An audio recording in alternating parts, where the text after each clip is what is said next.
There it is. Alright, of course, we are back with Tavern Talk, the very cozy D&D visual novel that, again, thanks to Gentle Troll and Future Friends for giving us codes, not only for the base game, but also for the DLC Tempest Tantrum, which we will be tackling after we finish the game and whatnot.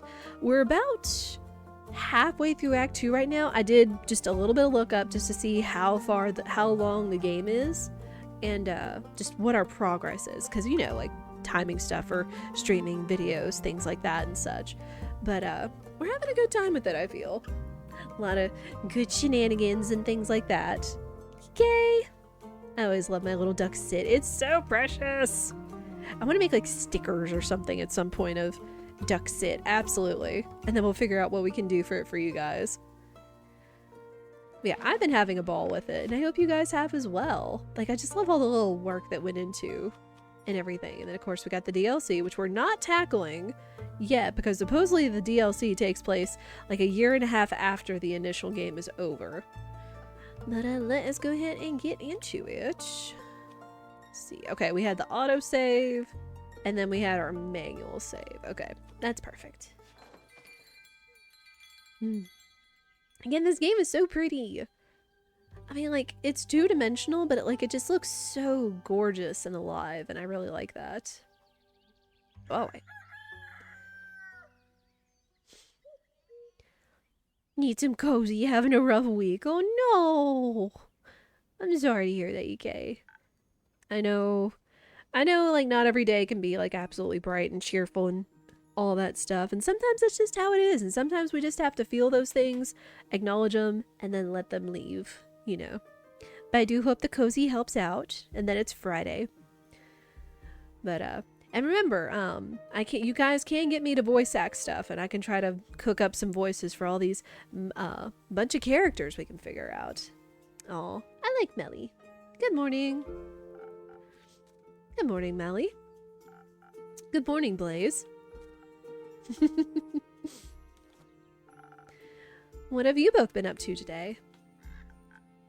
Oh, you know, dilly-dallying and such. Dilly-dally, shilly-jally? I was not dilly-dallying. He was. It goes well with the brooding. Sounds like a wonderful morning. Can I offer you both something to drink in these early hours? Yes, please. Can you make me something smart and sparkly? Can do. All right. So Melly wants something smart and sparkly. I think I have an idea. Yeah, because that's charisma. Alright, something smart. So we'll make her a sparkling nebula, which sparkly and smart makes sense. Alright, what do we need? We need 2 things of charisma. Alright. And then a whole lot of intelligence. Also remember, you guys can also do ! pet space Ondu. Ondu, in lowercase letters. You guys can pet Ondu. Of course, later you guys will also be able to choose what kind of decisions I want to make. Oh shoot, I need to enact that too. I almost forgot about that. Oh. I forget if I have to enact that before we get into it. Hang on.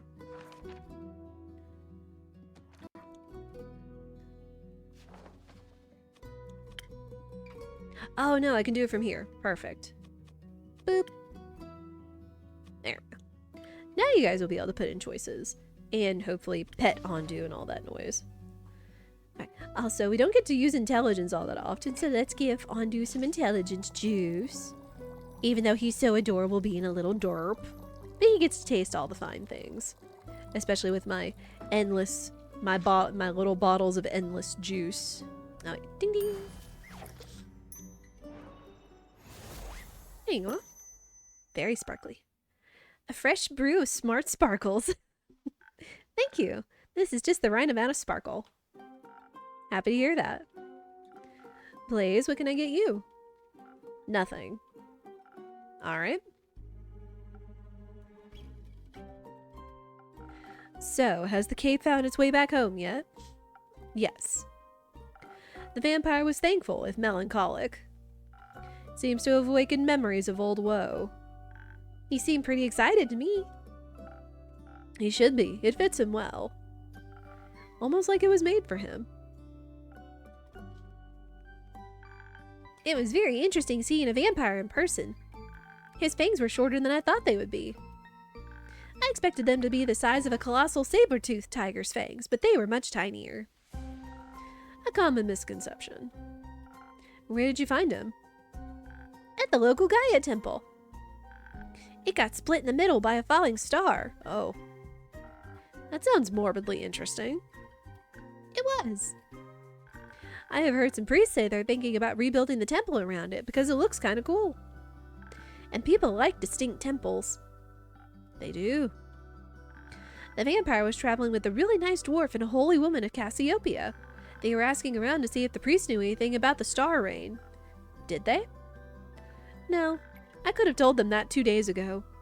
But while we were sneaking around and listening in, we overheard the strangest conversation. Turns out Alithia, that's the cleric's name, found out that one of the priests was actually a wobbling ooze in disguise. Scandalous. I know, right? But in the end, it was all okay. The others forgave him and he promised to try and become a real priest. Apparently he loves the humidity in the temple. They all hugged and everything. It was very sweet. I was really happy we could see that from the shadows. We? Me and the mysterious and quiet Blaze. He's my new associate. I'm no such thing. It's great to see you two working together so closely.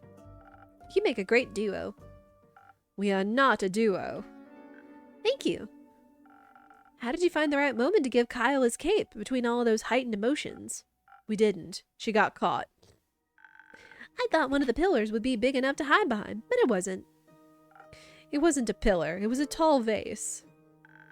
I felt very hidden when Alethea suddenly asked me if I wanted to stop hiding now. She was paying a lot of attention. I think she noticed me from the very beginning. She's so cool and smart. Did you ask her about her investigation? I did, but she said it was too early to share any insights. Even when I kept asking, she wouldn't budge. So I asked Master Smith Frostgrip to tell me more about the temple's architecture instead. Did you know that its altar was built from 1,000-year-old oak? I didn't. That's fascinating. Ooh, excuse me. I had a little bit of lunch right before we did this. It is. She also told me I have to work on my stealth, that being small isn't going to be enough. I think she knows from experience. Better not tell her that. Better not. So, are you going to work on it? Yes, Blaze is going to show me the ropes. Is he now? Have to. She'll get herself killed otherwise. That's a very dramatic way to look at things. But also very nice of you. So, would you say your investigation was a success? Kind of.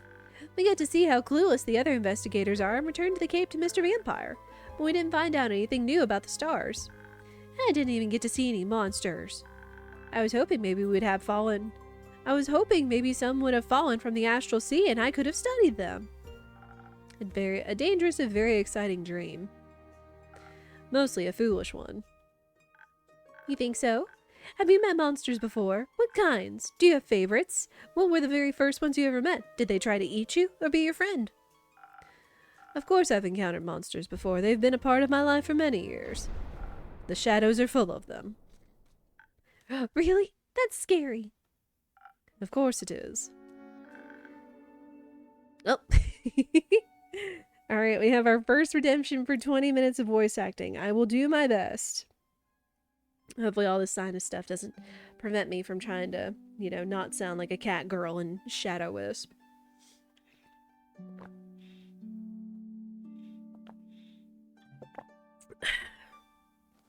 Alright, 20 minutes. Let me get my timer.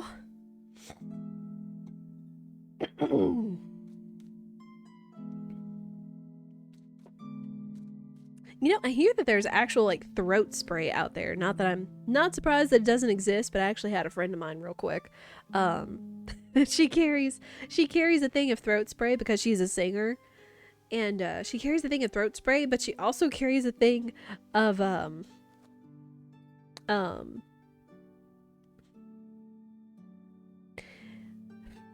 antibiotic stuff. Y'all know what I'm saying. She carries a thing of Purell that is also, unfortunately, a spray bottle. So she said one day she picked a bottle up out of her purse and went to spray it in her mouth, and it was accidentally the Purell instead of the throat spray. And it's like, but, you know. With all the voice acting, it might be something worth looking into. And alright, 20 minutes on the clock. So the first monsters you ever saw were shadow monsters? No, they were much worse than that.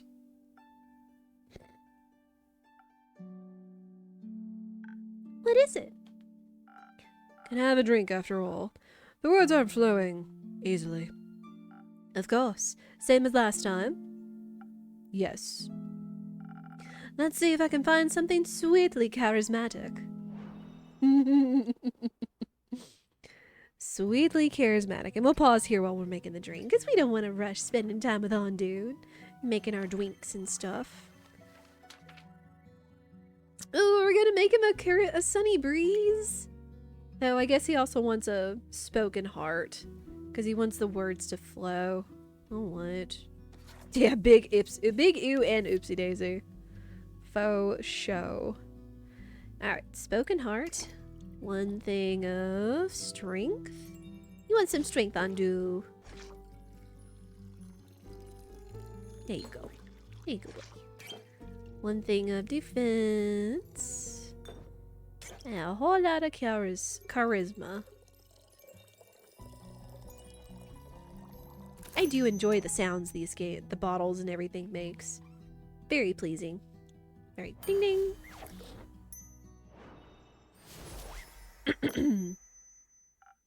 A drink, just for you. Thanks. How is it? Fine. That means it's perfect. So, where was I? Ah, right, shadow monsters. Back when I was younger, I had just joined the Shadow Banes and was eager to prove myself. It said there are great riches far in the depths of the Gravelmac, a dangerous mountain range in eastern Fasoa. Hidden treasure troves full of precious gems and gold, and I owed some debts.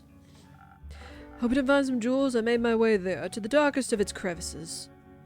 Guarding its depths were creatures no one would ever choose to face. Bleak stalkers straight from the Twilight Chasm. Hideous creatures that have every right to be associated with the Nightmare Realm. They typically feed on rocks and gemstones, but they seem to think bones have the same general consistency. I wasn't able to harm them with my mortal weapons, so I distracted them with some of the gems I had managed to pocket earlier. It was a close call.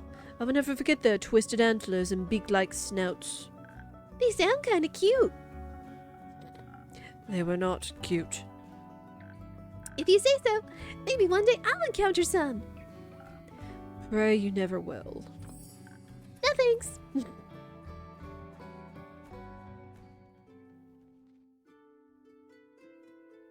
Ah, hanging around, okay. Puppet Master. Innkeep, hand me a drink, will you? Coming right up, Lynn. Any preferences? The usual. Something strong and powerful? Exactly. Alright. So Lynn wants her usual, a strong drink of strength. So we'll go with the Southern Brawler. Nothing crazy. Just a wee bit of charisma. Wee bit of strong defense. You want some defense on, do? There you go, boy. Boop. And a whole lot of strength. I can't not offer Ondu something from behind the bar every time I'm back here making a drink. Because he's the best and he deserves good things. He also deserves pets.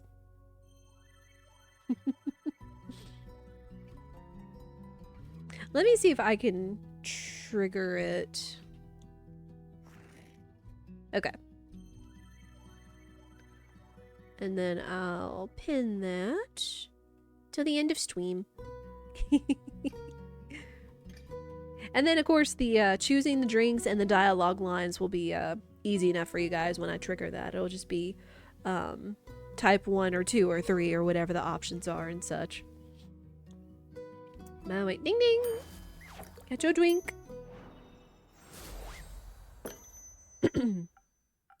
Ta-da! A drink. You have a messed up definition of strong. Strength lies in the eyes of the beholder. Yeah, and yours needs a prescription. Say, innkeep, you got room in your neat little book of recipes for one more drink? Sure, got one for me? You bet. It's what my barber used to drink back in the day. My adventure reminded me of it. Ooh, sailor's courage. Thank you, Lynn. So, since you're here in my tavern and harmed and in somewhat good spirits, I'm guessing you survived your encounter with the wyvern chimera. I did, obviously. Congratulations. You encountered a chimera? Sure did. Lived to tell the tale, too. You or the chimera? Both. Cool. Are you a beast slayer? I am. Though this time no beast was slain. I'm Carolyn. You? Melly, the greatest detective in the whole wide world. And this is my assistant. Your assistant got a name? Malachite. What? I see. So, Melly, you're interested in chimeras? I'm interested in everything, chimeras especially. If you like, I'll tell you. That sneaky innkeep and your punkin' crime over there, how I outsmarted one. Yes, please. I would love that. His name keeps changing and it doesn't even fit in the box. Why? How many names does this guy have? Well, alright, strap in then. Our friendly innkeep here sent me on a quest to collect some saliva from the wyvern chimera in the quag mangrove. It's the key ingredient for vampire sunscreen. That makes sense. The issue is the marshlands, the chimera's home turf. There's no way I could outfight it in its own domain.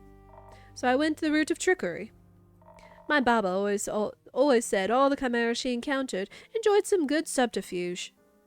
I am really the brainy type, but I thought even if I failed, I might be entertained enough to help me anyhow.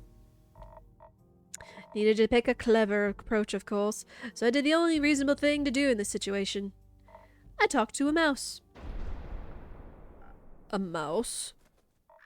A mouse. Found one local to Marshland. Offered him a bunch of cheese if he agreed to help me out. Was pretty easy to convince. Why a mouse? Everyone knows chimeras are afraid of mice, dummy. Exactly. I thought if it was scared, it might use its 3 brains less. So I dressed up the mouse in the best wizard regalia I could find and made myself invisible. You can do that? Not usually, but the innkeep's drinks come with great perks. They do indeed, though I do not recall granting you invisibility. Yeah, invisibility might be too strong a word. But with the wits I got from your drink, I remembered something. Chimeras have a hard time discerning between different shades of green. Ooh, I think I know where this is going. Got quite the hand in camouflage, so I figured I'd put it to good use. I gathered some underbrush, sticks, and leaves, and made some glue from tree resin and spit. Spit? Everything holds together better with spit. Let me jot that down. Sure thing, kiddo. So I put it all together into a cloak of camouflage. Put some mud on my face and was ready to go. So, dressed up in camouflage, the mouse and I, unseen, approached the chimera. It was resting near a muddy stream, and 2 of its heads were in deep discussion about the sanctity of canon compliance. What kind of heads did it have? Beside the dragon one, obviously. Classic lion and snake head combo. Of course, all of them heard us approaching. First they seemed curious, but all 3 of them froze up when they saw the mouse. Little thing looked mighty tall with his improvised white wizard hat. I stayed right behind him, making his footsteps sound heavy. My camouflage seemed to work. The different shades of green and brown made me blend into the marshy landscape. From up close, I could see the chimera trying to hide its fear as the mouse drew nearer, so I started the show. The mouse, or me, same thing at that point, loudly announced that he was a great wizard, and he had to come to collect spell-casting ingredients for his plane-switching spell. He was prepared to fight, but was willing to bargain if the chimera valued its life. To underline his great power and everything, I made him float on my invisible hand. Luckily for me, the chimera was more than ready to take up the offer, though it did briefly argue with itself on whether fleeing was the best option. The snake wanted to fight, but only until the mouse growled, or I growled, one and the same, really. So the great mouse mage stated his conditions in no uncertain terms. 1 bucket of saliva, in return he would leave the chimera in peace forever. Helped a lot that he could summon the bucket out of thin air. Briefly lost my sanity when there was a more in-creature arguing, but finally the chimera agreed. It filled the bucket with plenty of saliva with a disturbingly quick time frame. Happy to have avoided any monumental violence, the mouse wizard and his bucket of valuable chimera saliva floated away, promising that he would keep his honorable word. What an incredible ruse. Guess I got some of my Baba's brains and charm after all. More than some, it seems. Let's not get too carried away. Once we were out of sight, I had to keep up my own end of the deal, of course. After getting out of my camouflage, I thanked the mouse and gave him the enormous amount of cheese I had promised him. Wouldn't that much cheese be way too heavy for a single mouse to carry? Turns out the mouse was actually a wizard after all. Had some sort of dimensional pocket he could store it all in. Cheese space. Disappeared with the cheese and just left its ridiculous hat with me. Bid me farewell before I could ask him why he hadn't said something sooner about the whole wizard thing, you know. Ah, typical mouse with a wizard hat, I see. I prefer the detectives, personally.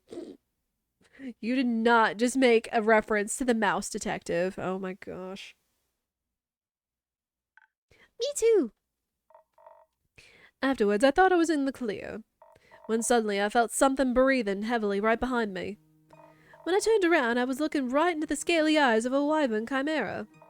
Apparently it wanted to know whether the wizard would take his leave so that it could move to a more secure spot. Thought I was about to be smoke. But apparently Baba was right. They do like a good ruse. So it wasn't mad? No, it was amused. Impressed even.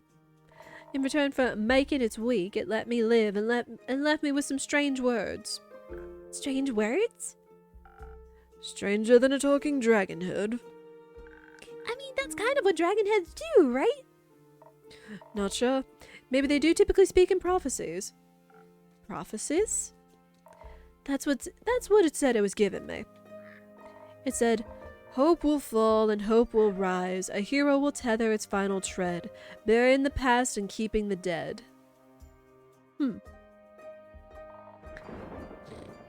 Sounded like a bunch of hooey to me. How blasphemous. Didn't say it was real. Well, why do they gotta make these things so cryptic? Ain't no one got time to interpret this kind of stuff.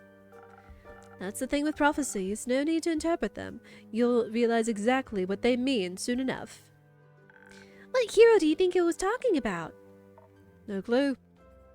I bet it's you. I know hero.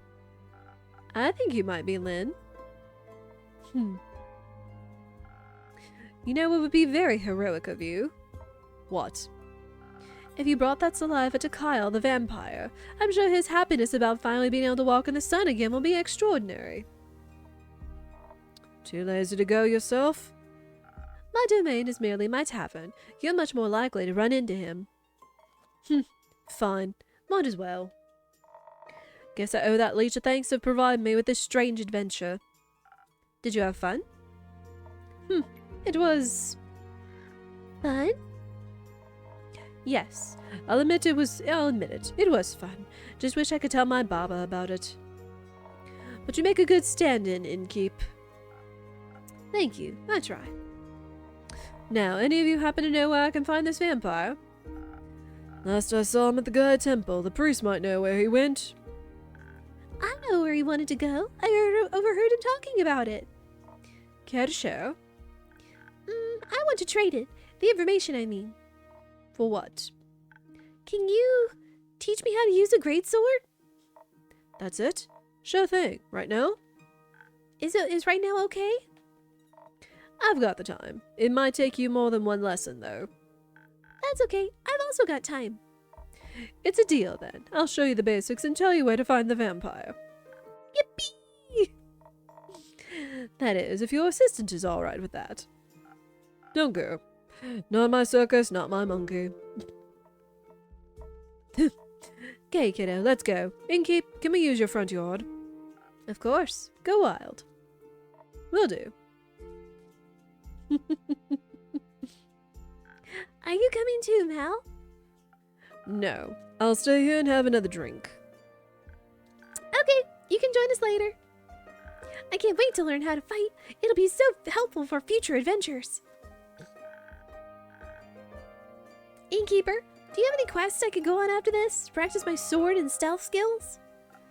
Not yet, but I'm sure something will come in. Be patient. I promise I'll have a quest for you soon.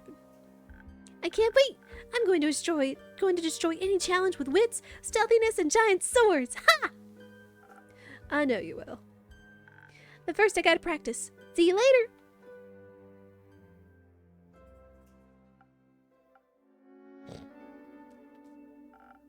I like her ambition. I like her naivety. Some would call it optimism. A waste of time. Delusions get you nowhere. You would know. Another drink, please. Same as before, sweet and all. Coming right up. Well, that was quite a story. Good bit to use up that, time. Oh, look, it's our new drink.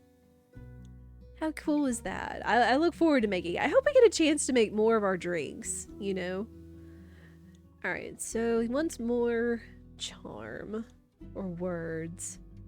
Man, I still want to make him a sunny breeze, but...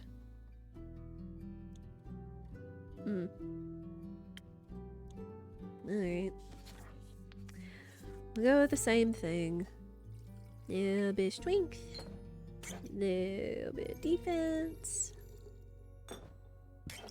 And a lot of charisma.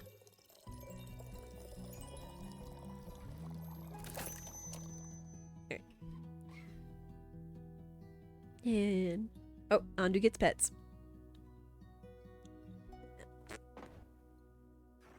Yeah.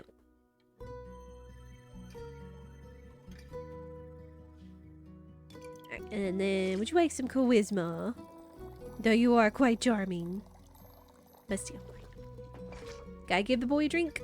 Ding ding. No. Some sweet optimism for my most pessimistic customer.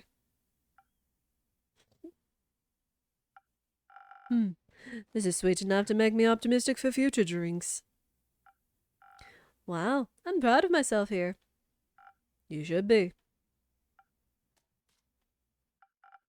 So, Malachite, just leave me to my pondering. Got it?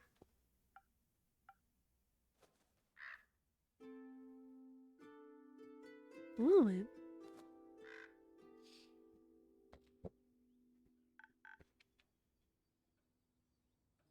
still trying to think of what voice would be good for Fable.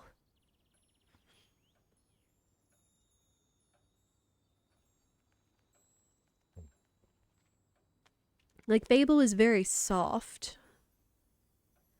But they're also an elf. So they would be graceful. I'm ready for all this funk to go away.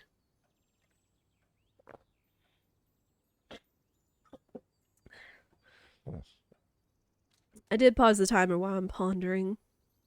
But yeah, I love how all the characters are interacting in such a way. Just like how they all just roll together naturally. I guess in a way this is also giving me a chance to kind of sort of flex the range of my voice. Yeah. Hiya, Innkeep. Hiya, Fable. I'm so happy to see the tavern looking healthy again, and you too. I'm sorry it took so long to check in. That's alright. I hope the last 2 days weren't too hard on you. No, not at all. I was just very busy. A bunch of the Ashen Grove's trees got knocked over, and I spent a lot of time rescuing and leading group therapy sessions with the local wildlife. And of course I had to check in on all the nearby settlements too, see if they needed help with any of the damage after all of that. Did Uncle Dragon make it? Yes, the werewolf settlement took a bit of a hit, but everyone made it out okay. Mr. Dragon was making emergency soup when I arrived. I think he's a stress cooker. It's very nice of you to check in with everyone. I had to make sure everyone was okay. I used up a lot of my healing salves, but that's what they were there for. I'm not happy I had to use them, but I'm glad I'm prepared. May I request something? Go ahead. Do you maybe have a drink in your repertoire that could assist someone in a situation like me? Your drinks are powerful. I'd like something that would make me tougher while also replenishing my social energy. I think I'm all done with helping out now, but a drink like that would be a real game changer in case something like this happens again. I don't think I have a recipe for that yet. But don't worry, I've already got an idea. Ooh, we got a new recipe. But even without such a drink, I'm sure people were very thankful for your presence. Well, they weren't mad about it, at least. Though, I sort of feel like people aren't really as concerned as I thought they'd be. When I saw the stars fall, I thought for sure the world was going to end. Yes, I recall. You were right then. You were right that it wouldn't, of course. But I thought that people would be a little more freaked out by the lack of a night sky.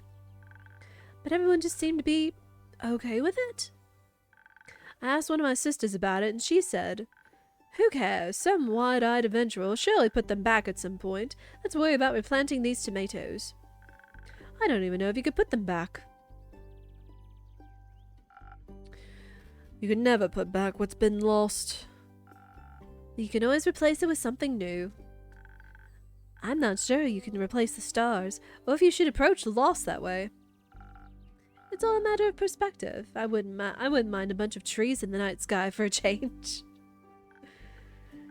Right, but it would still be much nicer if some things would just stay the same. They never do.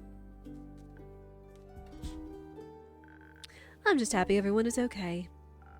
Did you check up on Ling yet? She should be outside. She should be hacking my terrace to pieces outside. I did! Outside. On a definitely not hacked up terrace. Just out of curiosity, do you own any wood glue? It was nice to see that she's okay too. I was a little worried she would just leave and never talk to me again. So it was nice watching her train Melly with so much enthusiasm, and to catch up a bit, that too. She tried to rope me into the greatsword training. Did you accept? I'm not really a sword kind of elf, but it was fun to watch her teach Melly. She's very sweet. Indeed. And I was just relieved to see Carolyn doing all right. And she was relieved about Mr. Dragon. And about you, I'm sure. Maybe. To celebrate our well-being despite the absurdity of this world, how about a drink? I would love a drink. Can I try out that new one I requested?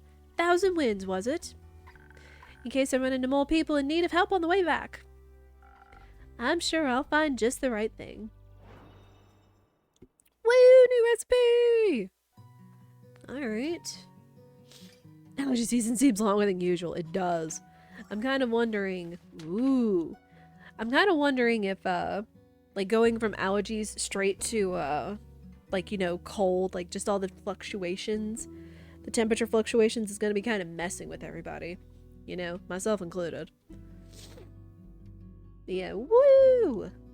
Oh, we've actually got quite a bit of rumor stuff now. Alright, let's make a drink. Swept up in 1,000 winds, you become as charming and elusive as their elemental messenger. Somehow that feels exactly like resting on a tropical island, enjoying a refreshing drink in pleasant company. Its airy swirls are perfect for avoiding unwanted questions. Alright, sure. Okay. So it's 2 things of defense. And then more charisma.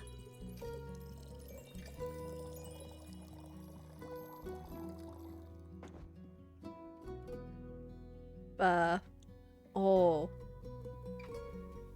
Oh, wait. I've got to use stuff to... Oh, whoops. Undo, you get a drink. Whoops. There you go, Woody. Alright. Okay, so I've got to get max charisma, 1 thing of intelligence, and 2 things of, 2 things of defense.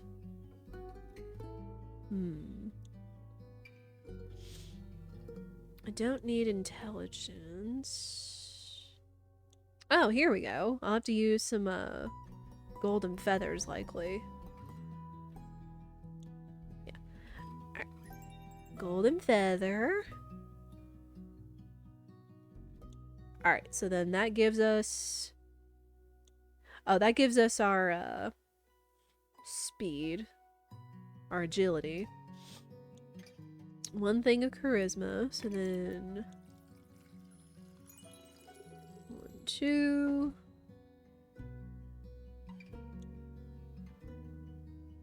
Yeah, so that gives us our agility, and then 2 things of defense. Alright. So now instead of asking for a certain effect, we've got to start mathing out, using our infusions, how we're going to get certain traits. We got the 1,000 wins. Ego boy. Now, let's go. Ding ding. Oh, look at how pretty that is.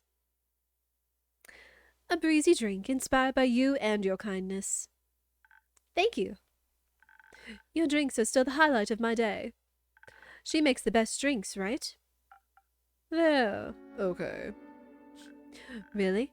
Do you actually think that?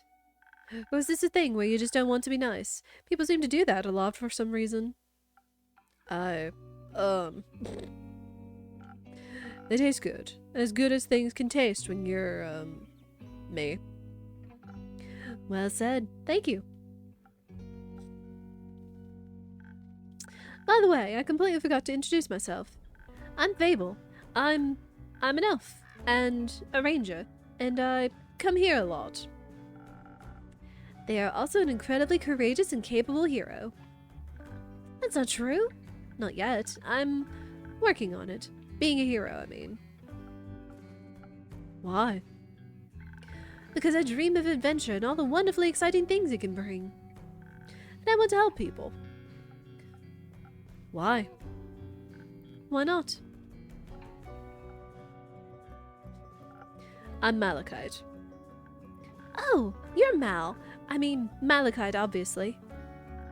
Melly just talked about a Mal. She said they, or I guess you, are very cool and her new friend.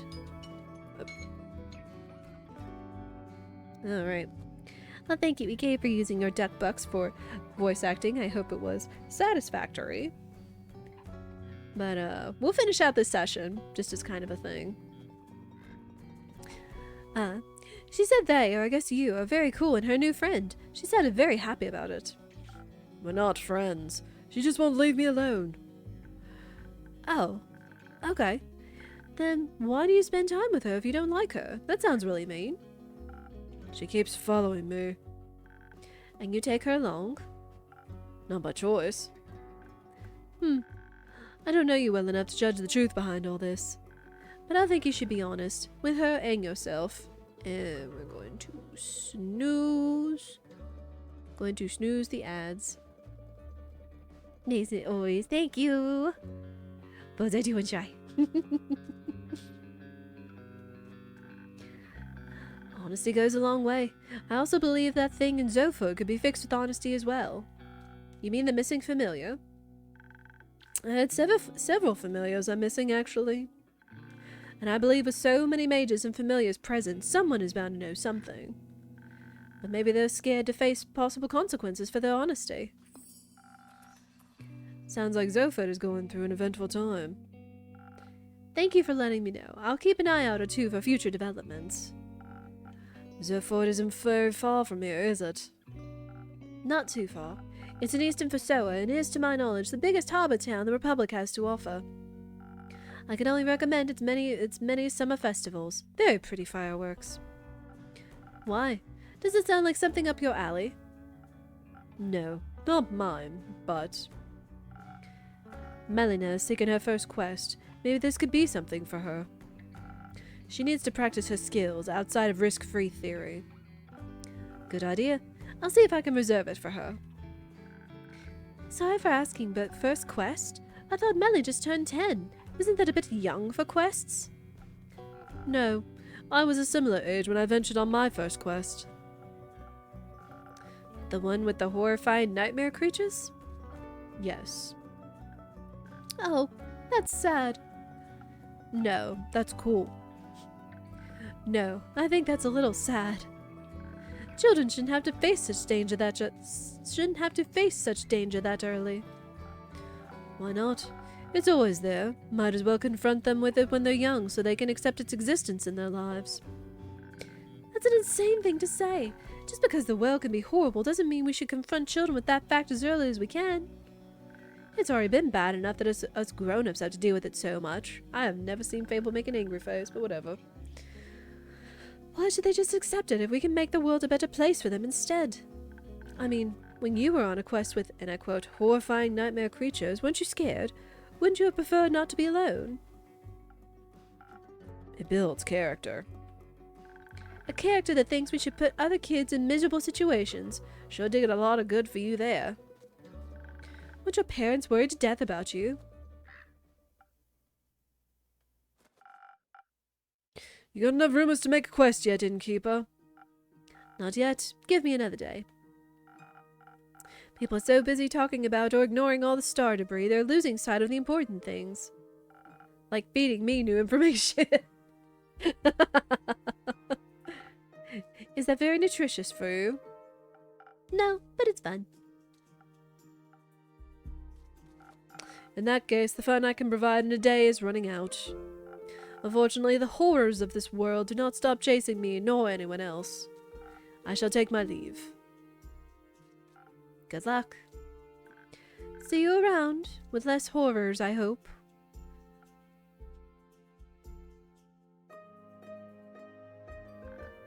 Now I'm worried. About Malachite or Melly? Both.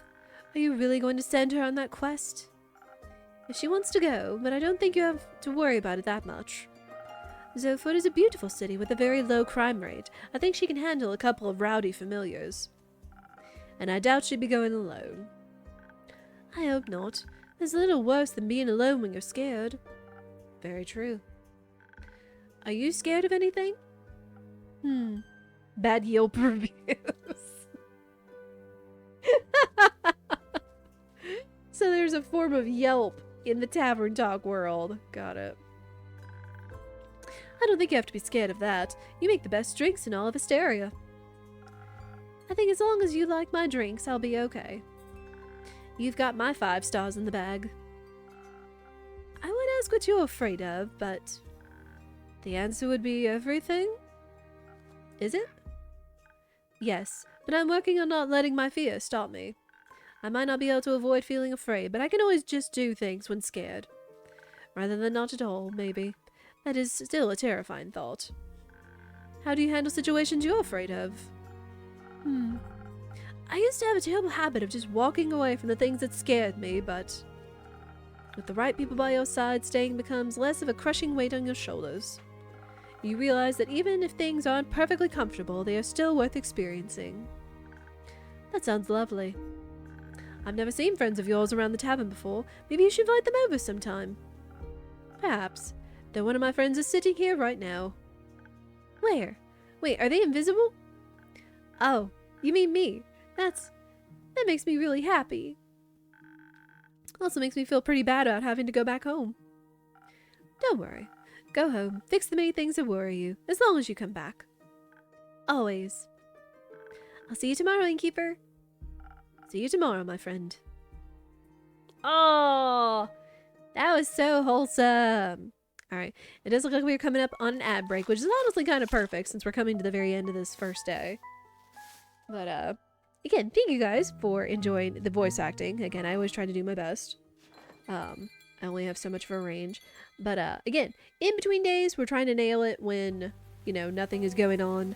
So when ads happen, you guys don't miss anything. I do encourage you all to stand up, stretch, go to the bathroom, get a snack, get a beverage as well. I might get a ginger ale again. Like, it's Friday. I might as well treat myself, right? Right. And plus, it's a game about making drinks. So we need something bubbly. We need something fun to drink. So I'm going to go do that. While the ads go off, we only do 3 minutes of ads per hour to turn off pre-rolls. Somebody gets smacked with 30 to 45 seconds of ads when they first walk in the stream. Y'all know the drill.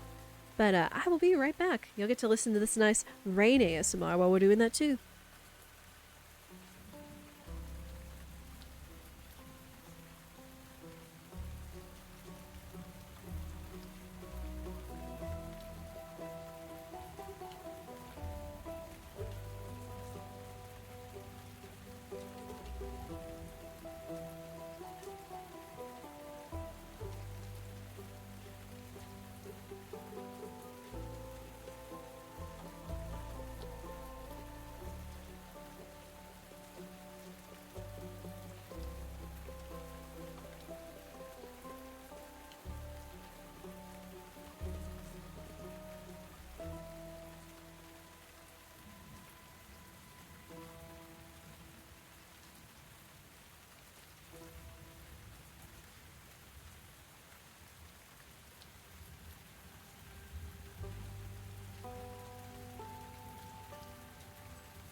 As over, so thank you everybody for your patience. I got my regular ginger ale. There.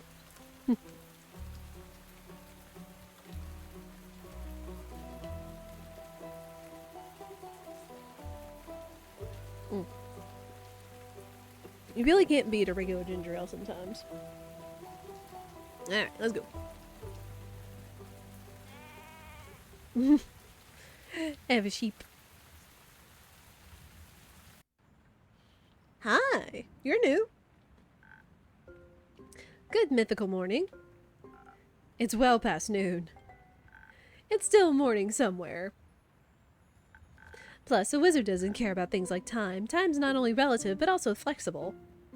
Like a gummy worm. One time, I've actually tried breaking through the space-time continuum using a loophole through the primordial vortex. And, did it work? No. But almost. I would have needed a drip of primordial sea to enhance the curvature, and that should have done it. But no access to the primordial sea. Bummer. I heard that's not very easy to get. Theopractically it is. Theopractically? Practically in theory, duh.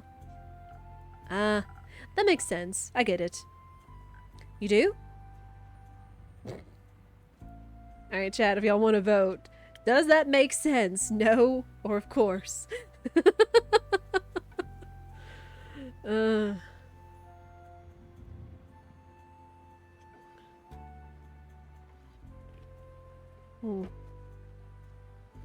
Man, mind it. It's like this doesn't come along too often. It's like it didn't come up at all yesterday.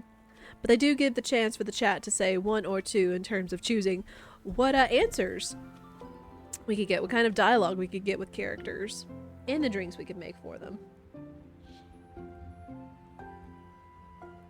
Yeah, I like their outfit. I like the green and the canary yellow. Very pretty. But yeah, the way that you guys can vote is all you have to do is you type 1 or 2 in the chat. Just the number 1 or 2. Very handy. I don't think it helps if you spell it out either, so it's just the numerals 1 or 2. And of course, if anybody is lurking, we're not going to call out lurkers if you guys want to be able to vote too, because I want you all to be able to have the opportunity to interact with this game, but not worry about being called out for lurking and such.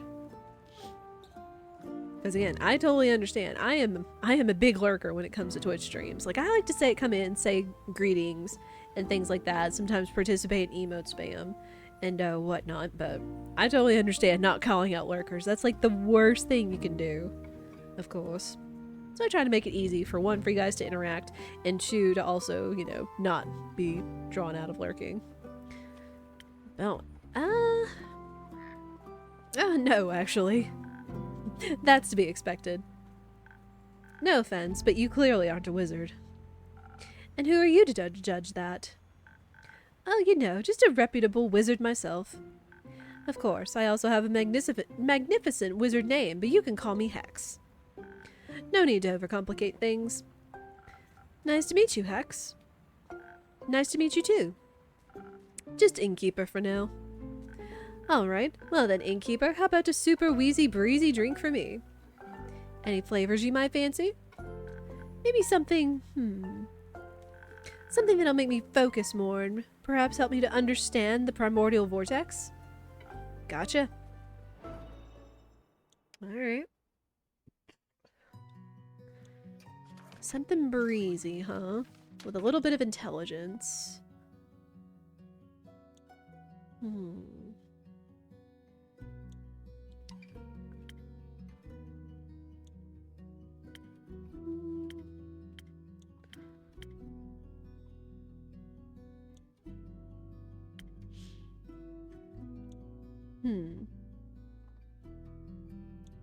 Okay, so I don't think this is gonna work because the Sunny Breeze has majority of charisma. Even though it did say it was breezy, but you know.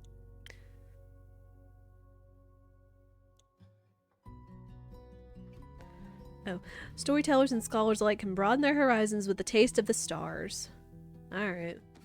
We'll go with the sparkling nebula. And then some intelligence.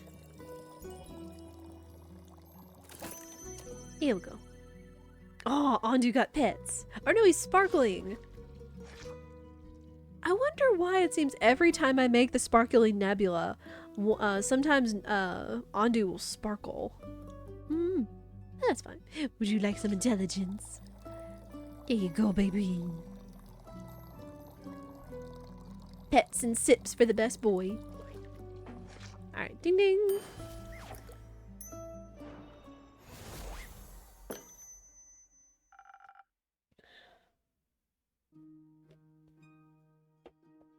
Alright, this should boost your focus like nothing else. Amazing. I can already feel the ideas cooking up. I think I figured out a way to get that primordial seawater to... Never mind. The explanation would be too complex to grasp, so... So? What complex reason brings you to my tavern, Hex? Getting away from the other smartest person in Asteria. And who would that be? Doesn't matter. You tell me. My sister. She's studying and driving me crazy with all her theories. They are so reasonable, you know? No chaos, but there has to be a bit of chaos in everything, doesn't there? I wonder how she gets through life with so much structure. Everybody's different. Hi! Mr. Dapper Skelly Bones. Structure is the key to everything, young lad. Without structure, there is no chaos, and thus there be no entropy. I've found entropy to be quite essential in this world. And you are? Oh, how rude of me. Top of the morning to you, lad. And to you. Innkeeper, is it? Correct. Nice to meet you. Nice to meet you, too. I'm... I suppose you may call me Scully. My actual living name would be too ancient to be spoken out loud. Wait, does he have a little fish pattern on his tie and the sash around his top hat? Oh my goodness. I'm an archivist. At least I used to be. Now I'm dead. Somewhat. Not completely, obviously. Under mysterious circumstances, I happen to still be conscious. So you're undead? Precisely. How? Well, I passed on and then one day I rose from my grave. It was like a long sleep, completely knackered for thousands of years. At least I believe it's been thousands of years. What year is it? 1755. Oh. Bollocks, that's brutally long. So, how did you come back to life? I'm not too sure myself. I woke up and walked on like nothing had happened. Thought to myself, might as well explore the world anew. Those who'd risen with me didn't seem to be inhabited by an independent consciousness. And alas, didn't care. Those who'd risen with you? There are more like you out there? Of course. Undead rarely rise alone. They mostly serve a master. Right. However, I decided not to bother with that and go on my own way. Going south, I passed through Zoford and found a small little tavern. A bit like this one, more nautical in style. They had a lot of fish. I've never been a fan of seafood, though I got to listen to a lot of the town's gossip. Care to fill me in on that Zoford gossip? Well, apparently a well-known noble married a commoner and decided to run off with her, leaving the family without an heir. But there's more. Fishermen fear that Zoford has been cursed by a sea witch. They say the docks are being haunted by lonely animals that stare blankly at the waves and the moon all night. And during the day, they disappear like ghosts. Bit of a weird curse. Fitting for any sea witch or wild sailor's tale. Innkeeper, say, do you have a drink for this undead fella? Sea witch tale. Real quick, I want to look at his profile. Both him and Hex's. Hold on. Alright. Hexagon Hex, half-elf. Makes sense. Chaotic neutral also makes sense. Oh, we didn't read Melia's profile either. Skeleton. Everbloom Archives. Scully is a Maida and the personification of a gentleman. He's, well, dead.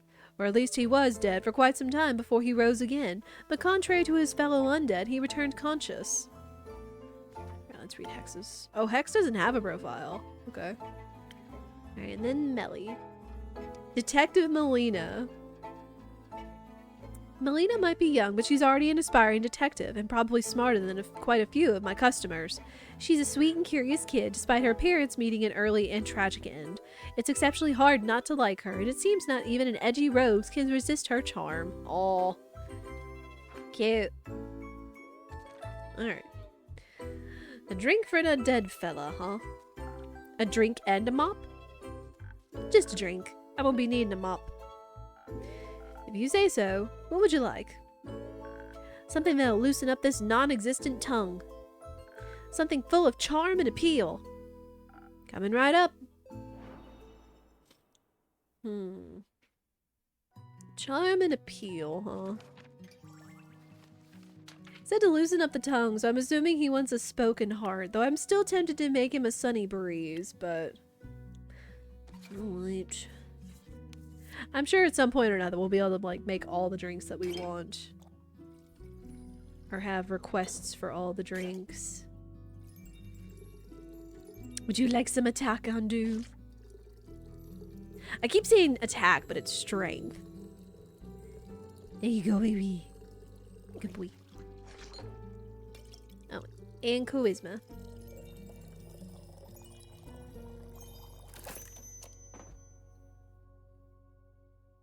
Wait, and pets.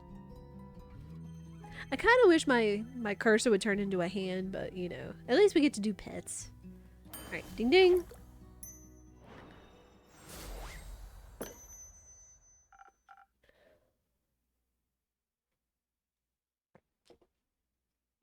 A real charmer just for you. Jolly. I feel like I can conquer worlds with my words alone.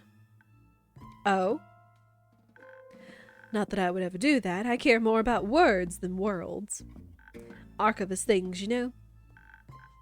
I like when Hex smiles because he kind of looks like he has like gold dust freckles or something or other you see on his face. I spent most of my life reading, sorting, and archiving. That didn't leave a lot of time for dreams of hubris. Are you sure? Academic hubris is a powerful one. Come on now, that type hardly counts. Agreed. It's only natural. Oh, I think you've given me an idea, Bone Man. I did? Yes, if I can enhance the aging process of cells, the incubation procedure could... Alright, I gotta go. If my sister asks if you've seen me, no, you didn't. Thanks, bye! Energetic young fella. Indeed. If you don't mind, innkeeper, I'd like to linger here a bit and enjoy the moment. Of course. I mean, I guess he's gonna enjoy his drink. Maybe. Fable!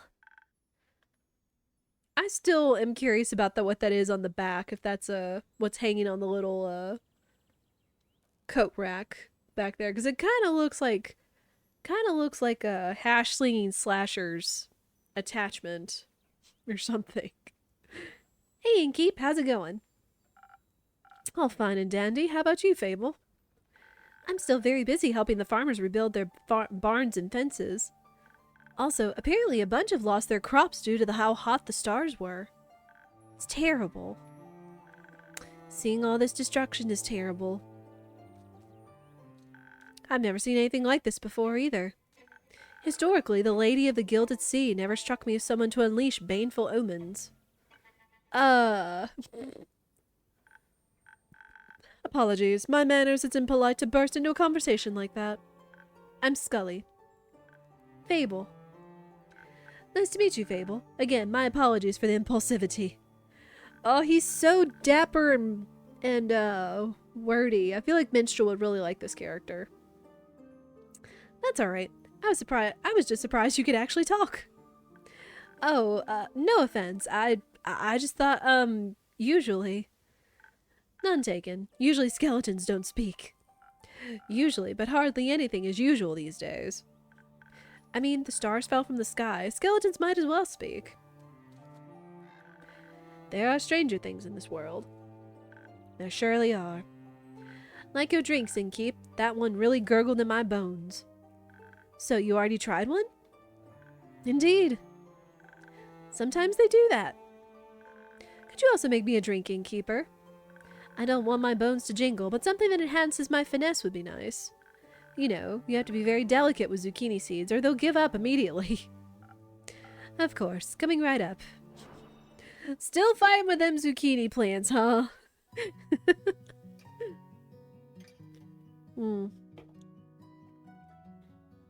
I mean, not everybody can be good at everything.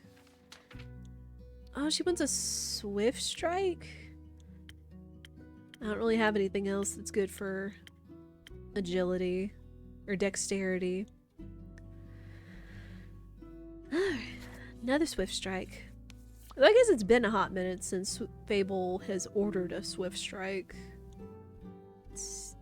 That's one thing of defense, one thing of intelligence. So it's actually been a hot minute since we've made a swift strike. And dexterity.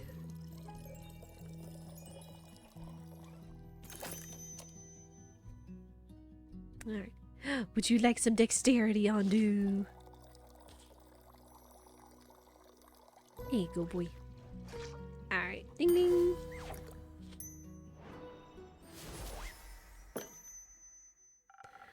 I hope this tastes refined enough. This is perfect. You know just what I need, Innkeeper.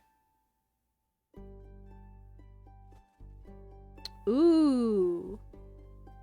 Okay, so we have choices. It's either, of course I do, after all, you're a regular, or you're my favorite regular. Ooh. I mean, one is like, you're my friend, and two is like, you're my best friend, or something like that. Huh. It's interesting they give you a choice here, or have that kind of decision. I mean, I do like Fable.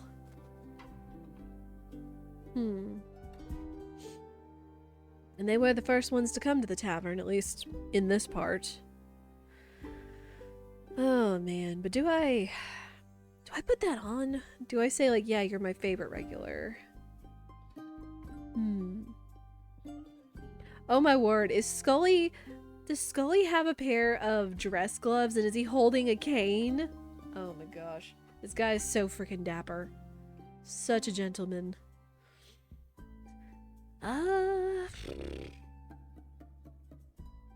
Chat, what do we think? Because there is a vote up.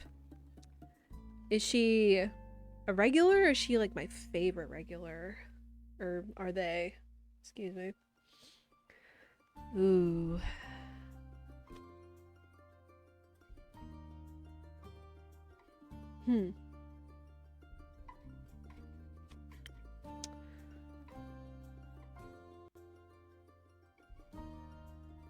We'll go with favorite regular.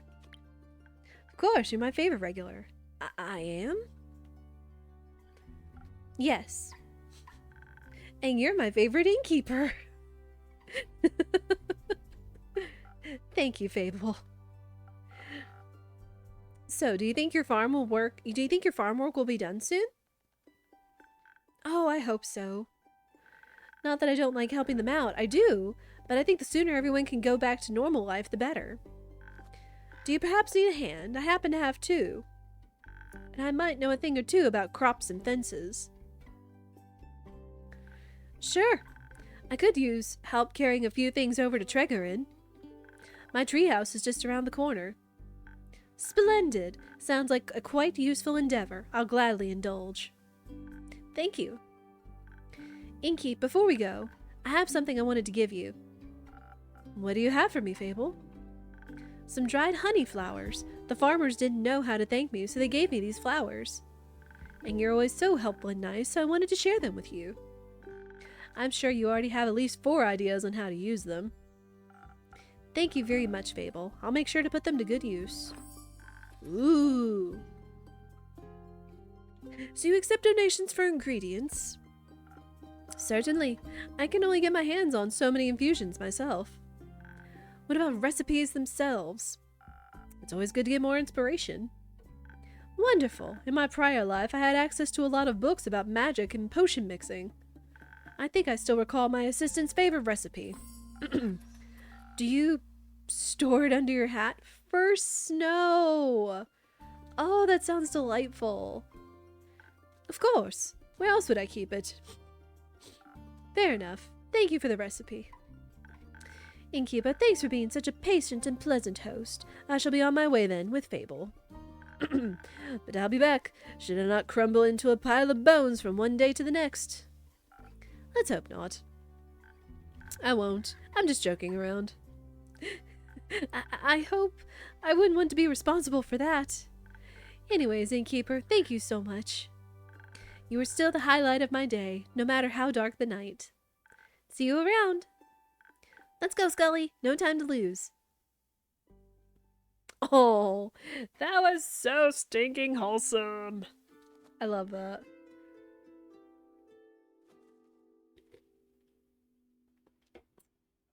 Oh, got his cape back. Did he put on a new outfit too? I think he did. I think he put on a new outfit. Krista! I'm so cozy right now. Good. That's what these games are for. They are pretty cozy. That I was able to witness such rarity in my lifetime. Immaculate. Ye would even get excited about a rusty nail. Of course I would. Such a splendid chemical process. Metals have a variety of chemical processes. Rust be my least favorite of them all. I love the little slime on the shoulder. Yes! Even though it looks like he changed outfits, he still got the little slime with him. It's very cute. Ruins lots of hard work. Does it now? Yep. Makes everything porous. Oh. Kyle, Rhea, nice to see you both again. Likewise, dear innkeeper. How has your day been? Can't complain. Had some interesting customers today. Ah, like that one distinguished gentleman who crossed us on our way in. Distinguished, yeah. Gentleman, don't know. A giant top hat doesn't make you a gentleman. What makes you a gentleman? Manners. He was quite polite, I recall. Greeted me with the tip of his hat. You find everyone polite, even your slime. But Mr. Slime is quite polite. What a peculiar wall clock you have there. I feel like I've seen it somewhere before. It looks just like the clock in Evelyn's living room. It reminds me all the times I impatiently waited for her to come home after important meetings and banquets. Do you know if that is her clock by any chance? I think that might be a story for another time. Let's not worry about it now, shall we? Okay. Say, Innkeep, have you read that letter yet? That'd be a story I'd love to hear right now. Not yet. Tragic. I've always loved writing letters. Innkeep, you got a drink for me, something that'll make me tougher, so I can get through today's babbling. Of course. Alright, so Rhea probably wants... Yeah. Ooh. Oh, the first snow looks so cool. And its defense. I want to make it, but I don't know if that would be... I mean, our limitations are it just has to be like mostly defense. Bah. Oh, not that. Alright, we'll make the Frosted Lagoon.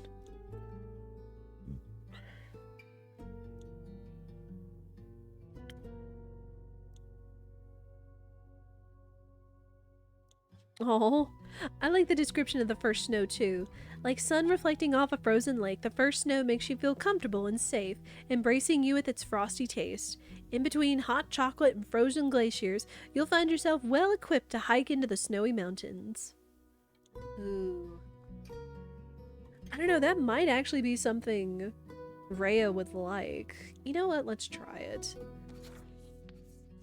Alright, but we'll need something. Because we'll need to put a whole lot of defense. We also need a bit of agility. A bit of agility and charisma.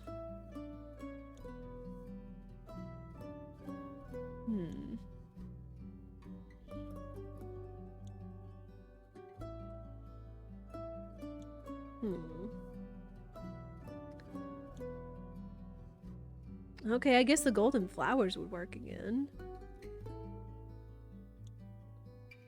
Though we did get honey flowers just now, too.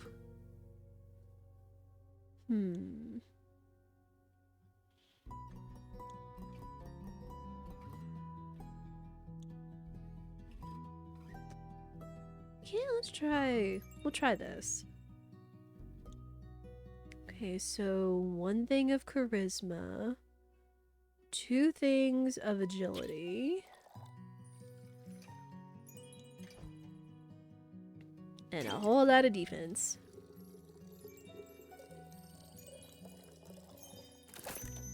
There we go, first snow. Would you like some defense on, dude? There you go.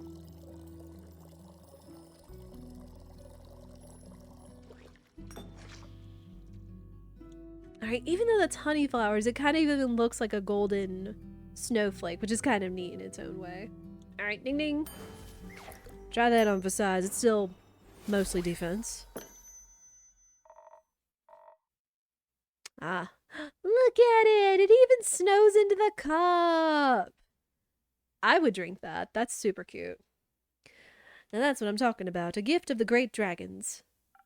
Well, thank you. I gave it my best. Can taste that. I feel sturdy already. I've had my doubts about you, Keep, but I must say, you know your job. So how's the day been for you two? The usual. Splendid! It was my first day in centuries out under the rays of the sun. And how did you like it? It's brighter than I thought. The light of the sun, I mean. Ray and I took a day trip to the capital since I rarely get to see it full of daily life.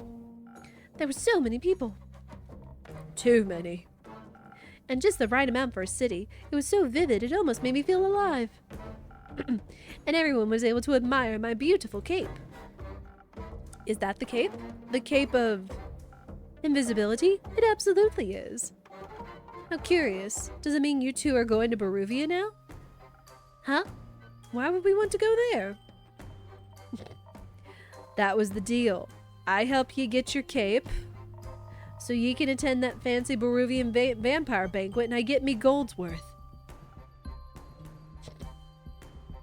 Oh, but I got that invitation about 500 years ago. 500 years. Oh my word. Chili drink, yes.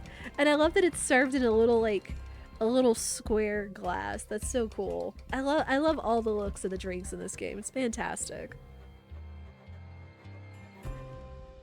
And even though it's chilly outside, I still really enjoy a nice chilled can of ginger ale myself. Yeah, let me see something. I'm tired of trying to... There we go. Okay. We can totally play this with the controller. Love that. Didn't I mention that? No, you didn't. No?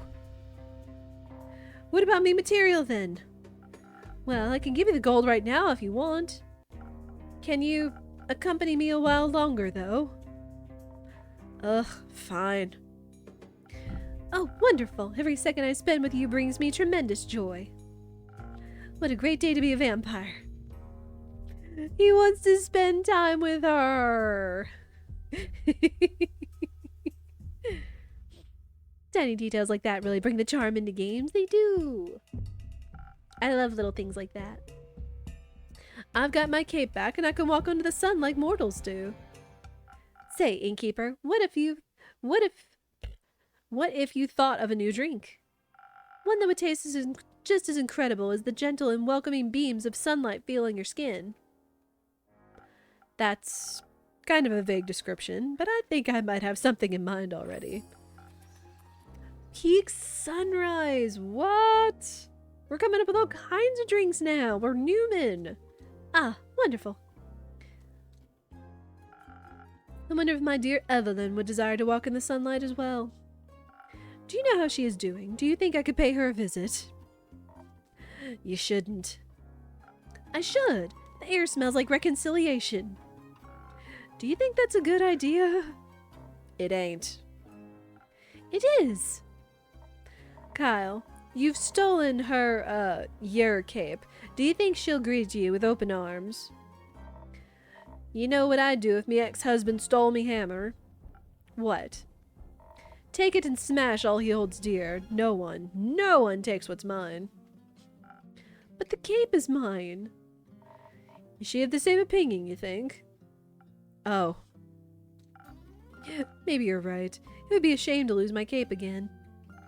All she'd have to do is ask. Oh, my undead Evelyn. There's never been a wish of hers I turned down. And I wouldn't to this day. I don't want to have whatever you have with her. I'd lose my mind. Well. Yeah, I know. Oh, how much I miss her. My heart is aching. If that's all. Maybe one day she'll reach out to me. I still miss her dearly. And I shall miss her evermore, looking toward the mountain's peak, knowing she's merely a gasp away. Maybe a drink could help for now. Oh, would you do that? A drink for me? Of course. Something strong, please, dear innkeeper, so that my heart may stop aching soon. Oh. Okay, we got our book. We want strength. Ooh, peak sunrise is even pretty. Something with strength. Ooh, we could give him the sailor's courage. Look at that glass. Look at that glass.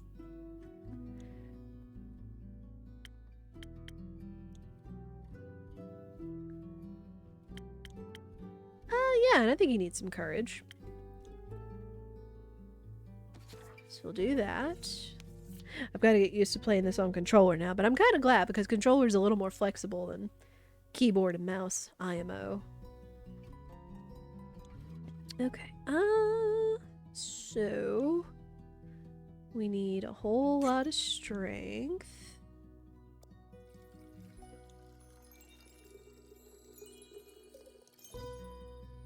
Okay, we got our strength. Oh, wait, I might need to do an infusion. Oh, crackers. Undo! There you go, baby. Okay. I gotta remember, when we start making these new drinks, I've gotta remember to look on and do infusions. Okay, because, yeah, we need one thing of charisma. One thing... Well, no. No. I should be able to... Well, no, because it also calls for, agility. Okay. Okay, so either chili pepper... Can't do that because that would minus strength. Either the golden pepper or the chili. The golden feather or the chili pepper would work, I think.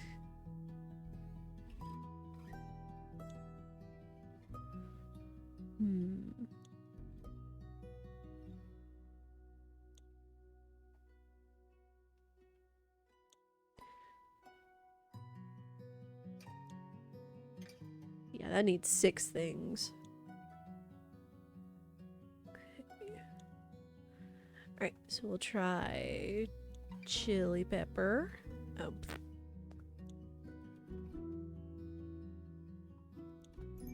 Chili pepper.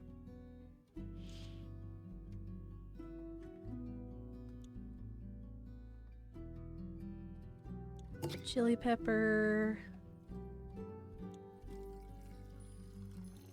Agility.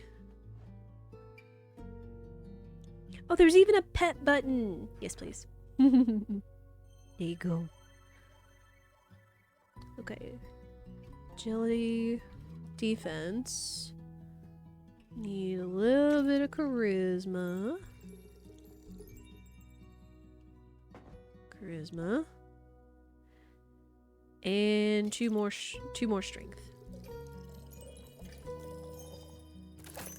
Oh, what a pretty drink that is. Like, even just the mix of it before it's even put in the cup is very pretty.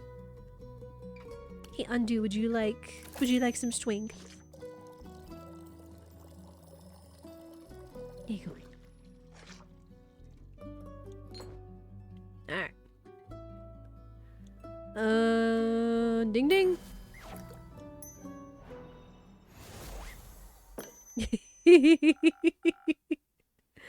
Look at that. Even looks like a little sea rough and tumbling in the cup. With the muscle cup and everything and the little sail umbrella thingy. Cute.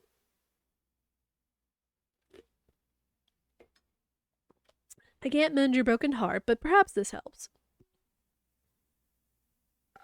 It does. Thank you, dear innkeeper. Why don't you tell the innkeep more about your day, Right. I suppose I wasn't done yet. Where was I? Your trip to the capital. Busy streets, bustling with people. Roots. Roots? Roots. We admired the roots that enclosed the city almost like a rampart. I finally had the chance to take a closer look. Quite fascinating. For once, gotta agree. Almost made me believe the myths are true. Myths? Myths. I told you, rumor has it these are the roots of the Aether Tree, breaking through the surface and taking hold of Gaia where they guard the capital. Ah, yes, a very good defense plan indeed. What is wood going to do to protect a city? A city is protected with stone. Oh. I was never involved in fortification efforts. I figured. Oh. Oh? We've also met the lovely Seraph again. How are her investigations coming along? Very well. She seems eager and determined. A detective spirit. Believe the last made her way to Dalwell. She seems to be onto something. I can't wait to hear the story when she returns. Likewise. Say, Rhea, can we go to town and check out the antiques dealer? Oi, why? I want to see if I can find any keepsakes from the old times. Very well then, but you won't munch on the shopkeep, will ye? Of course not. I'm well satiated from the innkeeper's creation. Alright then, let's go. Goodbye, innkeep. Enjoy your shopping spree. Hi. You're pretty and you have a dog. Or doggo. No, 2 dogs. Oh my gosh, there's one under her arm. Not Cerberus, is it? Hi. Well met, adventurer. Do my eyes deceive me? Minthy in the flesh. Hello, darling innkeeper. It's good to see you again. It certainly has been a while. Must be hitting that 15-year mark, right? It'll be 25 years soon, actually. Ah, you know how I am when it comes to keeping track of time spans longer than a decade. I'm well aware. Good that you have me to drop in from time to time to remind you, I couldn't be more grateful. Especially when you bring Casket and Kane along. Do cute service beasts still get a discount here? Always. Oh, can we make them a pup cup? Or something? They're very cute, though. So what's brought you back to the area? It's not your usual haunt. No, I generally prefer something more... moist? Ha! Not the word I'd have used. But something akin to that. It's decidedly too arid around these parts for my tastes. And here I thought I would get to at least enjoy the recent downpour, but no. The stuff that came pouring down was... unique. That's one way to put it. Destructive is another, and possibly more accurate. But I'm glad to see that your tavern hasn't suffered the same fate as many of the other streets and buildings I saw on my way here. Admittedly, the journey was already quite challenging to navigate with my wheelchair before. Okay. Though the scenery has always been worth the struggle. But now, I'm afraid it wasn't possible to take in much enjoyment from the passing landscape. Not when I had to pay so much attention to not endanger myself and my sweet service beast. You've told me of your struggles with traveling before. I'm sorry to hear that recent events have made it worse. Oh, well, we're here now, aren't we? And I do have to say, using the primordial vortex as a way to skip your veranda stairs is a marvelous accessibility touch. Quite the impressive work, my friend. I'm glad to hear that my little spells are doing their job. I hope the cities will put similar care into rebuilding the streets. Flatter cobblestones would do wonders for many people like me. But believe it or not, I didn't come all this way to talk about the development of the inclusivity in urban infrastructure. No, really? Shocking, right? I'm here on the hunt, one could say. What do you have your eyes on? Protection pearls. I've heard a few hushed whispers in my library. Folks say the pearls appeared in the Lonesome Lagoon this time of year. Ah, those again. Good hunting, then. Thank you. Though, while the pearls might be my main objective, I haven't decided to come to town with only a singular purpose. I need to ask you for something, innkeeper. A good drink? No, my manuscript, darling. I believe 25 years should have been enough time to proofread it, yes? Of course. I finished devouring the manuscript almost as soon as you gave it to me. It just took me a while to recall doing so, you see. Since it's been so long since I definitely got done with that. This innkeeper makes me doubt. Lovely. I'm glad I have such a reliable old friend to proofread my work. Would you like a drink while I try to engage my brain cells and remember where I put it? If you're offering, I'd be pleased to accept. Perhaps something to refresh my mind after my journey. I'll do my best. But she's pretty, though. Alright. Something intelligent. Ooh, I kind of want to make her a peak sunrise.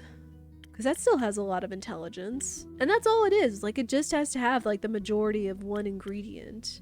Like, it's not stuck in any one direction. Which is kind of nice.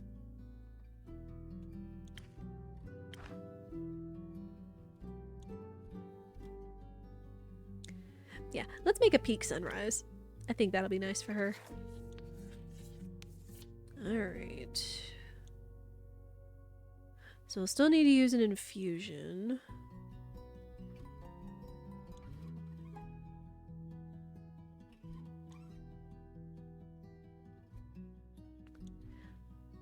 This would probably do.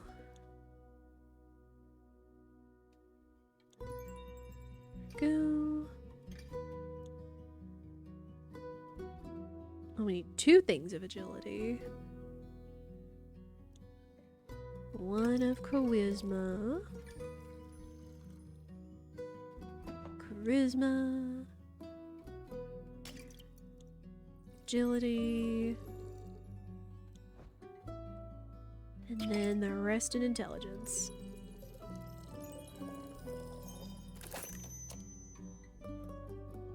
Also a very pretty infusion, especially with that crystal in there. Would you like some intelligence on do?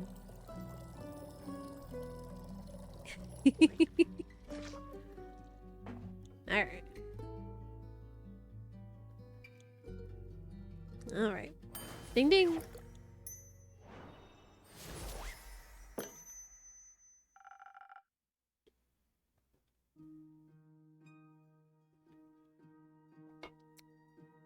I thought very hard about making the perfect drink for you. Ah, I've missed this. Good to see your mixing skills haven't diminished one bit. In fact, I think I might be coming up with an idea for a new story. Let me note this down real quick. Take your time. So, while I enjoy your mixology, no matter what you put in front of me, I'd enjoy it even more if you could recall the location of my very precious manuscript. You know, the one I lovingly worked away at for almost half a century whilst my library came to be. How old are we? Because what, half a century is 50 years.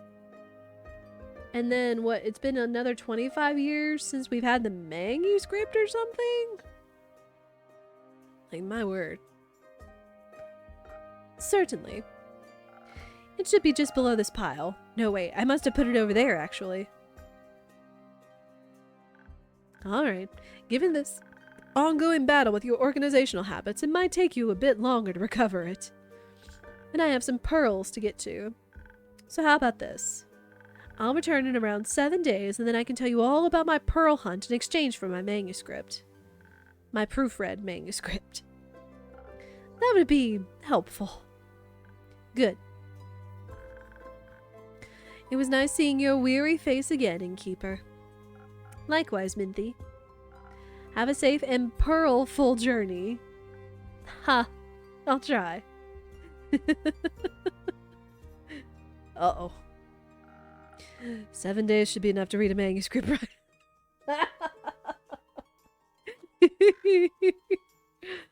Oops. This is kind of a time we actually get a little bit of a detail for the innkeeper. It's like, oops, you said you were gonna do something and then you kind of didn't, and then you kind of lied about it, and...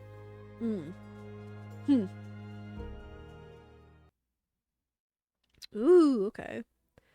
So we're making a new quest. What are we making, though? Wrathful Spirit. Undead.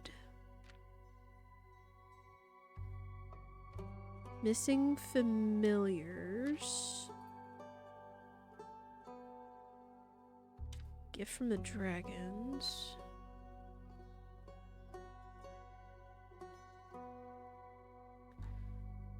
Animals interested in a nighttime vista.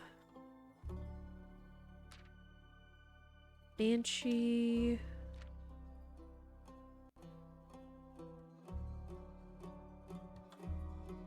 Treasure and Bleak Stalkers. Strangers come to town.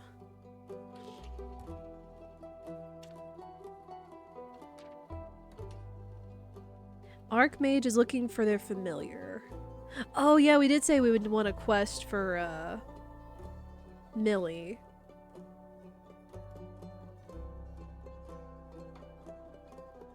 Okay.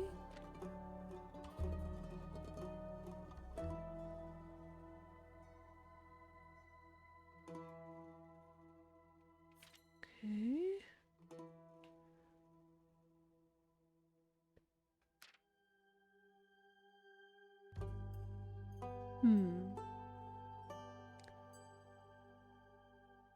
Nighttime animals. Bleak stalkers. We've got so many rumors, but we haven't had anything to do with all of them yet.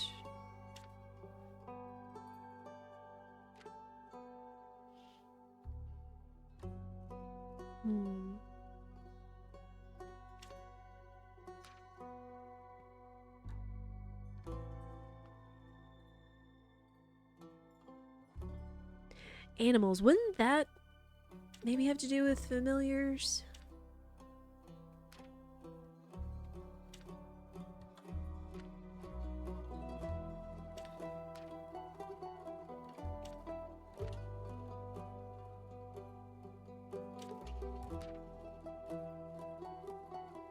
And it is talking about Zoford, so... Alright. A scandal in Zoford. The lively port city of Zoford is known not only for its docks, but also for its large community of mages. Lately, there seems to be something mysterious going on there. The familiars of several archmages have gone missing and are nowhere to be found. But it's a big city. There must be someone who knows something. Could their disappearance be related to the tale of the sea witch who cursed Zoford's docks? Alright. Yeah, we've still got so many rumor pieces to deal with.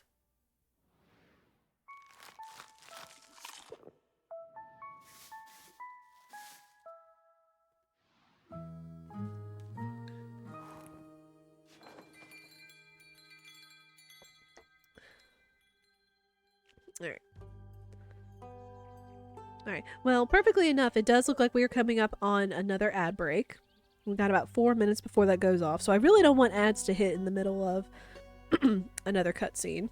So we'll take another pause here. Again, we're getting pretty good through this game right now, since, you know, it's a visual novel, so you have lots of dialogue. Lots of stories and shenanigans and things. But, again, I'm trying to time these ad breaks, but we'll go ahead and run the ads early so we can get those done with and have a whole nother day to ourselves. I encourage you all to stand up, stretch, go to the bathroom, get a snack, maybe get yourself a beverage like my ginger ale I've got here. We'll let the ads go for 3 minutes and I will be right back.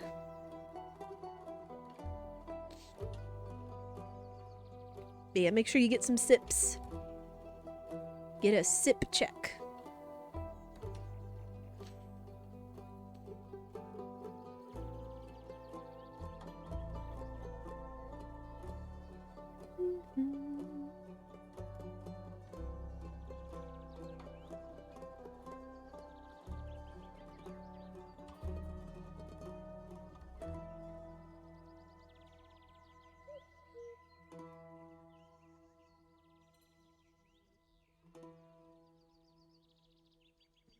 I'm just checking some stuff on Discord before we move on.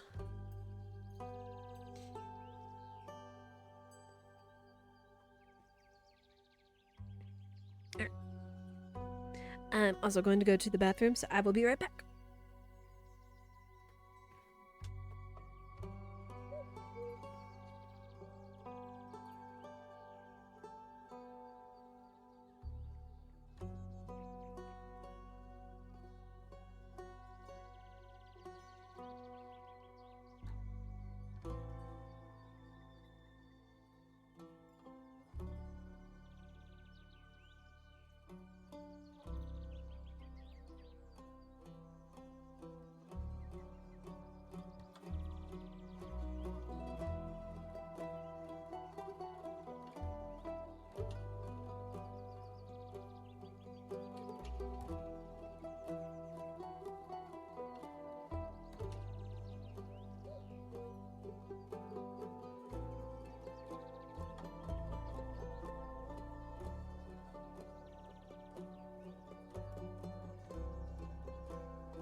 Alright. Ads are done, so thank you everybody for your patience. I really do enjoy ginger ale this time of year, so I'm very glad that we were able to find more of the Canada Dry holiday mix. It has the regular ginger ale, cranberry ginger ale, and blackberry ginger ale all in 12-ounce cans. But after finding like the little mini cans, because we ran out of the regular ones one time, that had the black cherry ginger ale to it, ooh. Blackberry ginger ale might be having a little bit of a competition with the black cherry. Alright. But let us continue.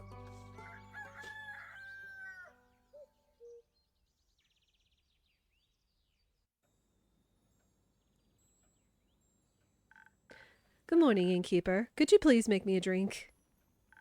I need something to wake me up and help me feel agile again. Of course, Fable. Just a moment. Agile, huh? Alright, so Fable wants their usual. Want a swift strike, which is easy enough. That is... There's just one thing of defense. Would you like some defense on do? Whoops. Did not mean to pour it on your head, though I guess that might keep your skin moisturized. There you go. Right.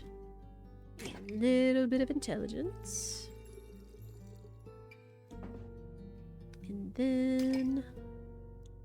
whole lot of dexterity.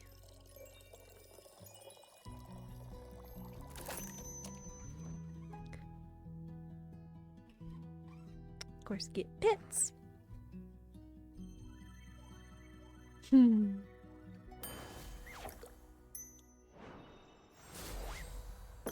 Hey.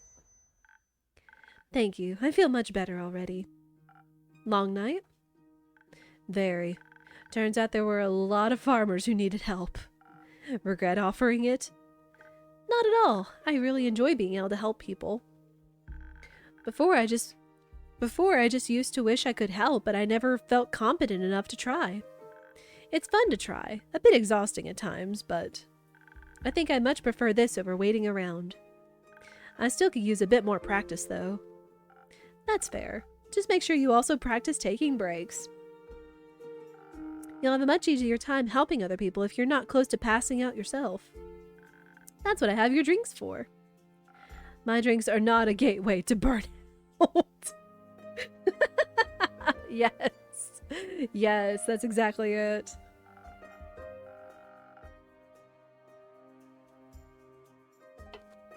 Yeah, it's like if you're close to burnout, like you have to like take like steps in order to avoid that.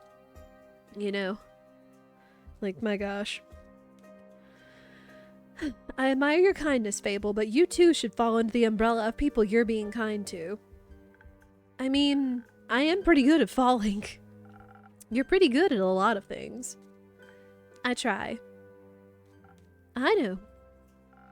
Stay and have a rest now, okay? Okay, thank you. Hi. You're new. Good day to you, innkeeper. Good day to you too, adventurer. Yes, an adventurer, that is what I am indeed. I come here seeking a drink.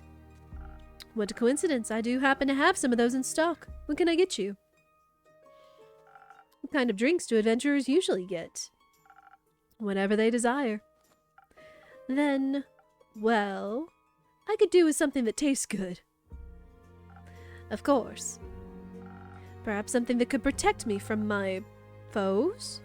Defense is the base of every adventurer's skill set, is it not? Possibly. Let's try it out. Alright, so we want something with some defense. We got a couple options. Ooh, I could offer him a Frosted Lagoon, but I honestly want to make another First Snow, because that's always fun. Alright, what did we do to make the First Snow last time? It calls for a whole lot of defense. 2 things of agility, 1 thing of charisma. So I think the golden flower will work. So golden flower. Okay, we've got enough charisma. We need 1 more shot of agility. Whoops. Would you like some agility Ondu? There you go. Great. And then a whole lot of defense.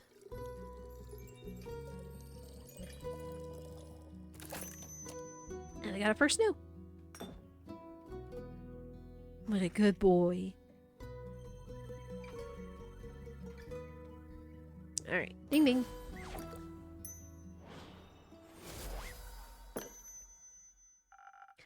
Liquid protection against your foes, now for half the price. Thank you so very kindly. Do you like it?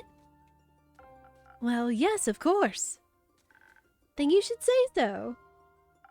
I apologize. I forget to do the thing where you say your words out loud. I get that. Now that you've acquired a drink, care to introduce yourself? How incredibly rude of me to forget. I am Gustav Archibald Richmond III, son of Lord Gustav Albert Richmond II and Lady Dorothea Bridget the 27th.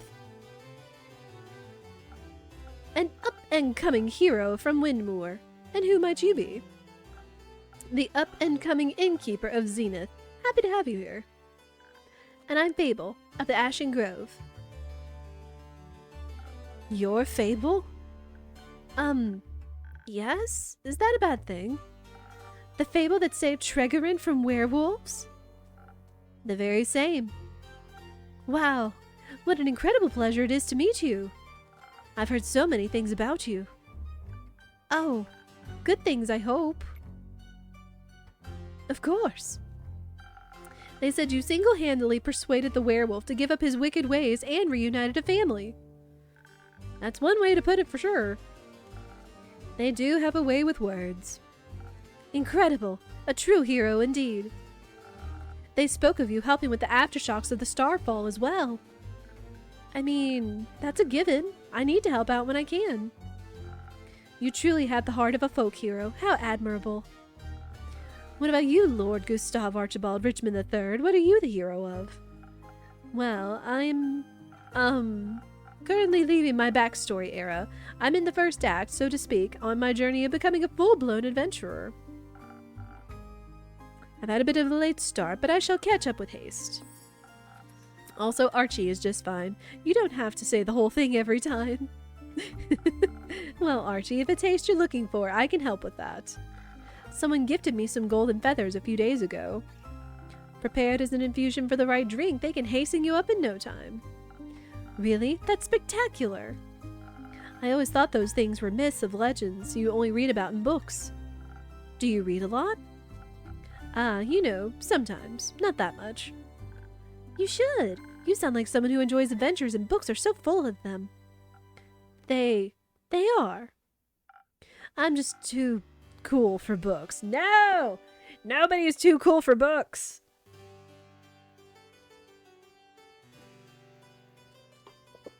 Can't be having that. Books are cool. You think so? Yes, I do. I mean, look at the innkeeper's journal. It's super cool. The coolest.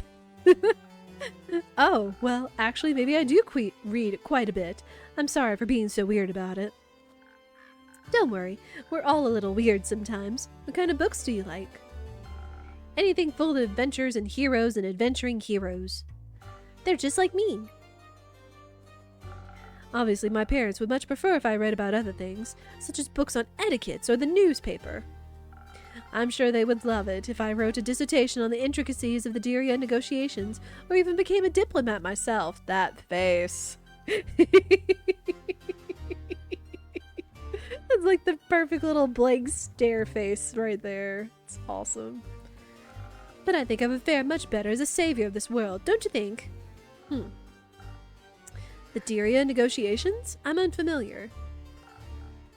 It's all terribly boring, really. They're renegotiating trade routes due to the collapse of a canal bridge that was hit by a horde of spinel rhinoceroses. It's not going all that well, because they can't agree on who should pay for the repairs, the mainland or Diria itself. Just thinking about it puts me to sleep. Then perhaps we should get back to more exciting topics.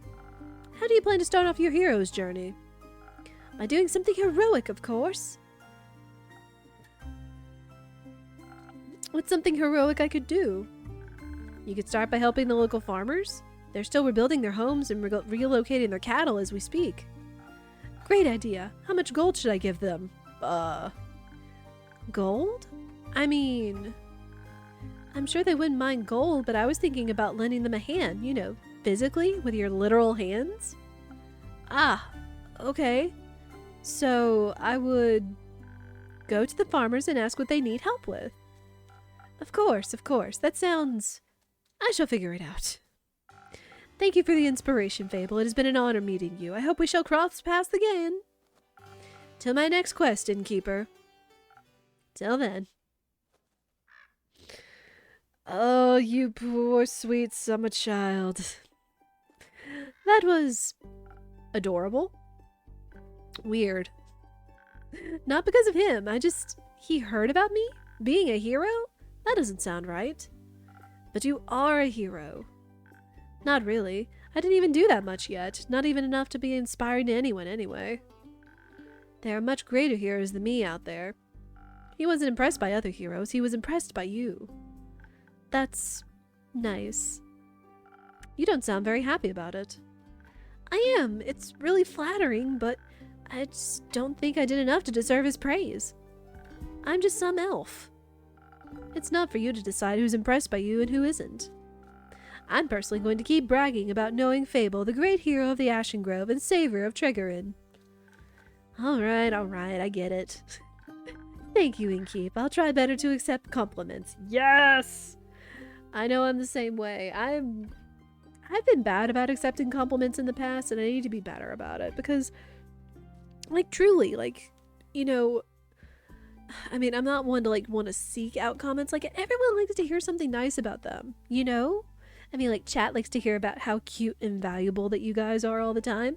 I like to hear that I'm at least doing somewhat of a good, competent job being entertaining or engaging or comfy or whatever else. Everybody likes to hear something nice, but then it's also how we accept it is also a part of that, you know?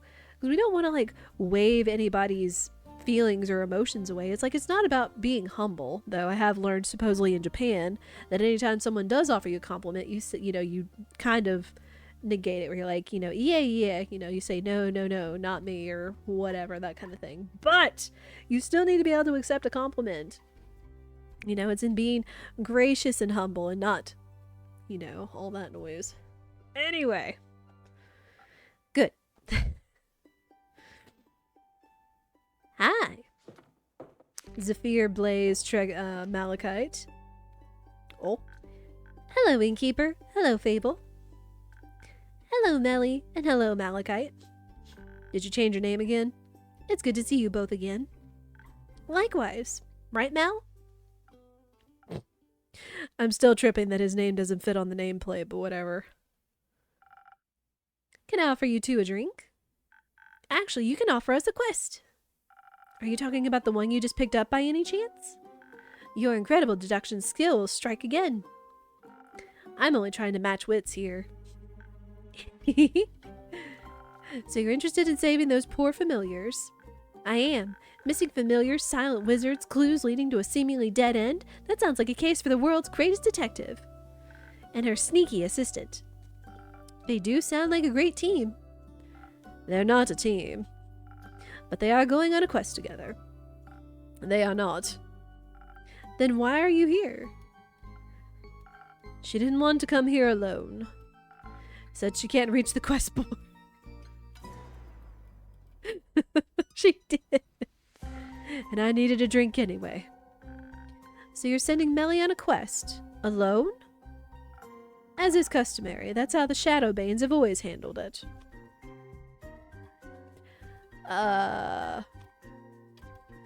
Wait, how do... Hang on, how do I, like... Okay.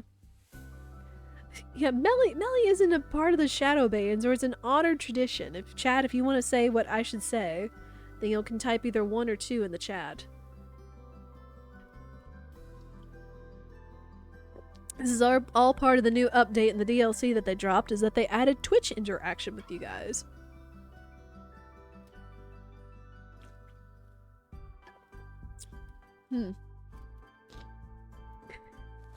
I guess, Zephyr Blaze Malachite is going to continue to be a little bit of a tsundere and be like, no. Like, I'm not following her around, uwu. Angry dark uwu.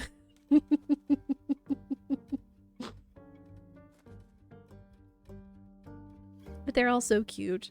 I mean, and Melly is kind of that kind of character where it's like you can't help but feel like you want to protect them or be in their presence and stuff. But I know that's kind of new for Malachite here. Oh, then I will choose Melly isn't part of the Shadowbanes. But she wishes to walk the path of thieves.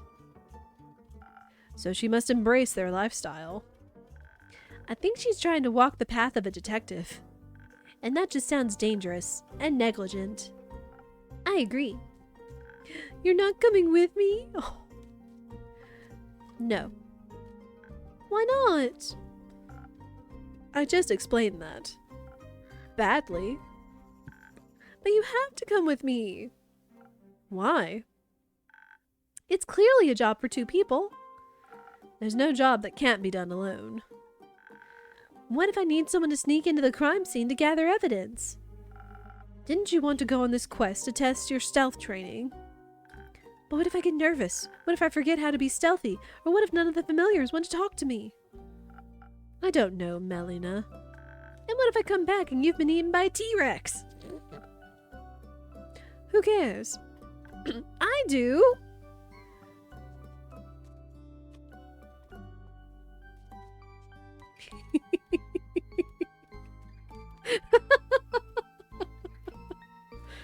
The T-Rex that is much lower in Zoford. I think you should go with her. I think I know what I'm leaning towards, but I know what also would sound hilarious, but...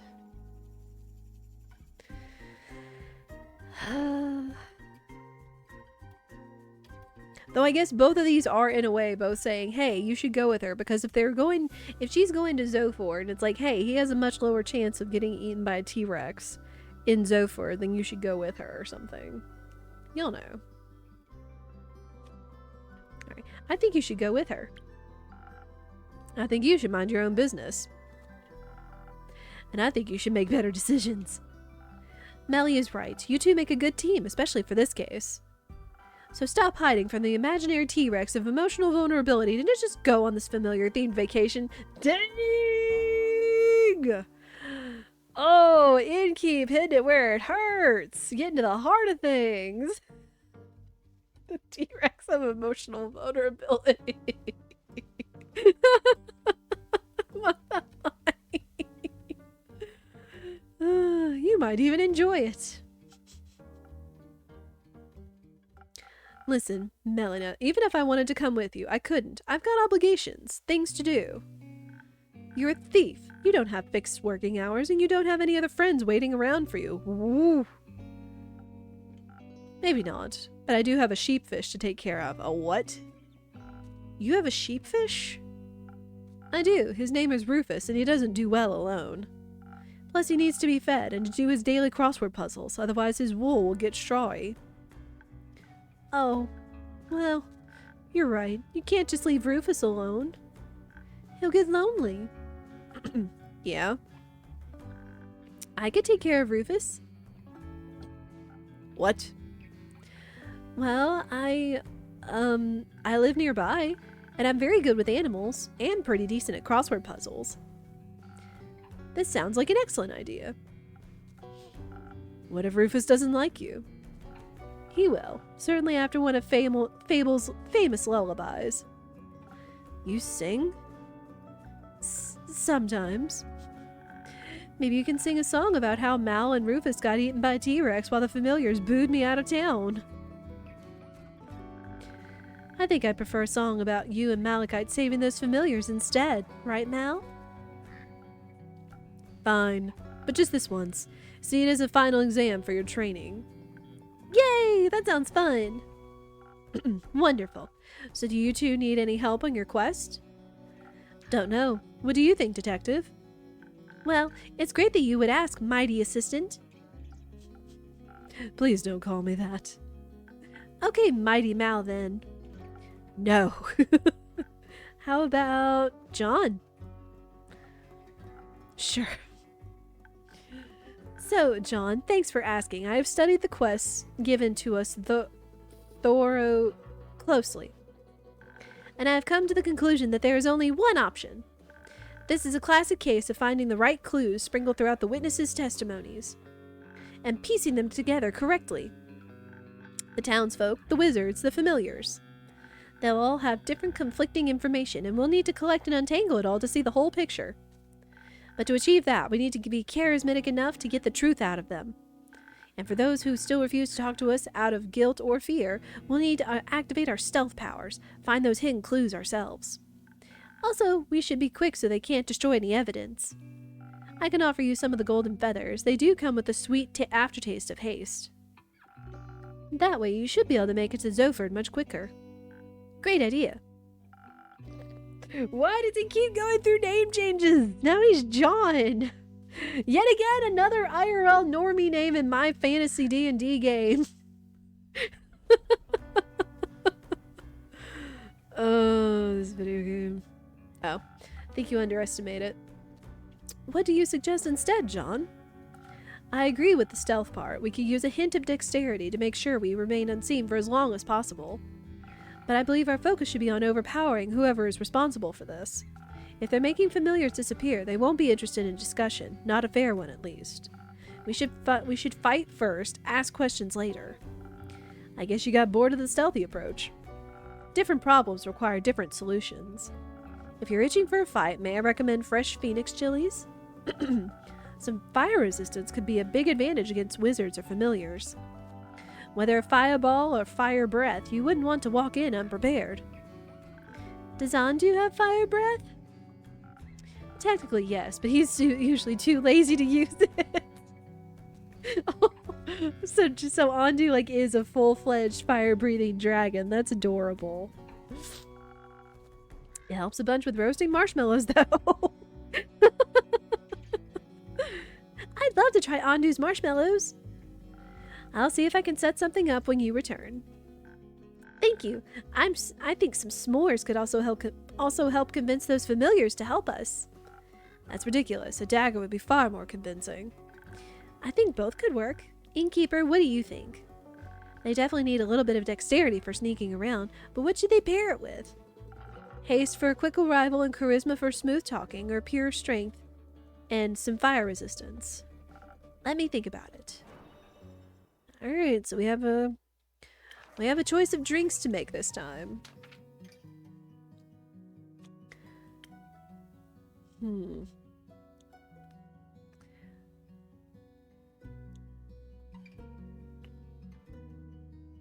Wait, what does that mean? Because it has a drop of agility, but then it has like a faded drop. Interesting. I'm kind of thinking the route of that she needs to be quick. That she needs to be quick and she needs to be wise and charismatic to take this out. Because, I mean, yes, intimidation could work, but I mean, we haven't had to really like force people to fight in the past, and you know, things have worked out better. Plus, it keeps them from being, you know, having to go into battle and, you know, risk getting hurt or other stuff, you know.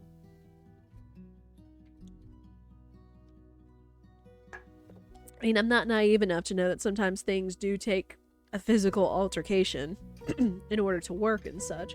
But at the same time, sometimes you have to be able to have the right amount of strength and confidence in your talents to use in order to, you know, have the best outcome and maybe to skirt having to use physical altercations. So, all that noise.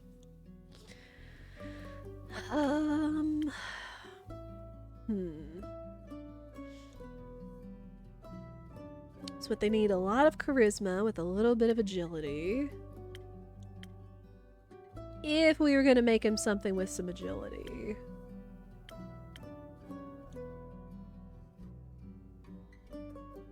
Hmm.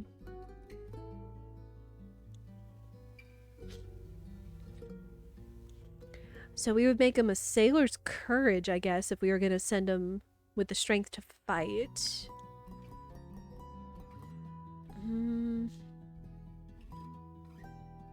It's like we could make a sunny breeze, but we need charisma and agility.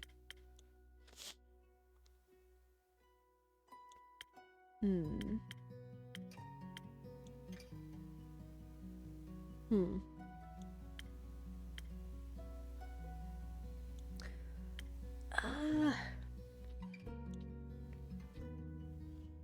Though I guess maybe this would count on the infusions.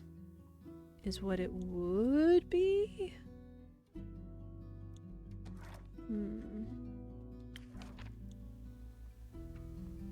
Alright. Nope.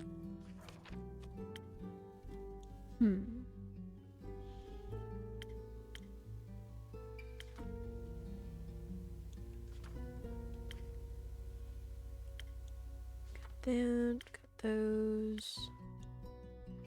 Oh, so we can get more information on our heroes. I guess like the more time we spend with them. Interesting. So I guess it would behoove me to check back on the characters tabs in the future.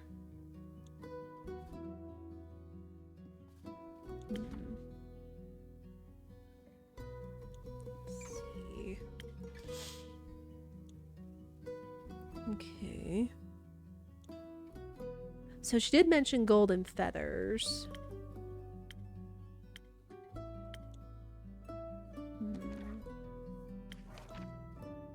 I'm still curious what could be good for their needs.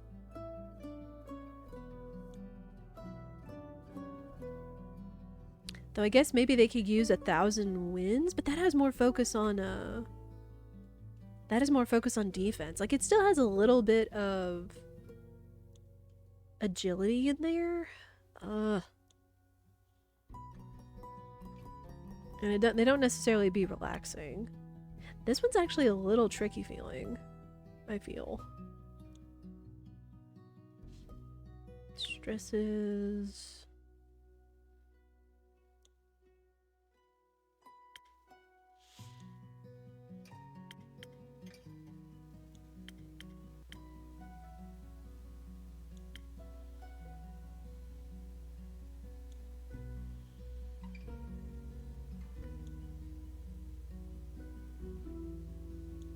I guess maybe the sunny breeze would work in their case. Because I guess as long as it still has a little bit of agility in it, I think that would count. Hang on. Hang on.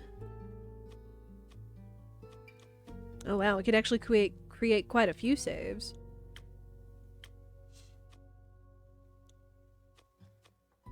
Alright, cool.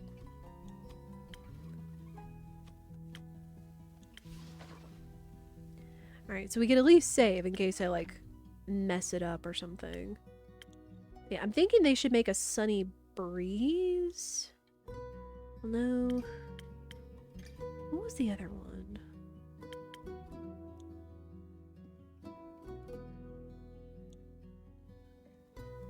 I could make them a spoken heart with, what's it?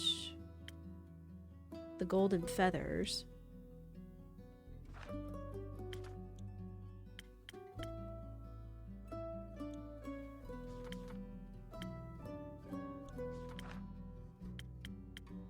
And I feel like that would almost be appropriate for them, considering the spoken heart is typically what a Zephyr Blaze Malachite John orders all the time. I'm still not sure what to keep calling because his name keeps changing. Like, why does he just let his name keep changing? You know, it's like he doesn't care about his identity, I guess. It's like the sailor's courage would be perfect for them, but... Again, I don't want him to go into this with a fight. Ugh.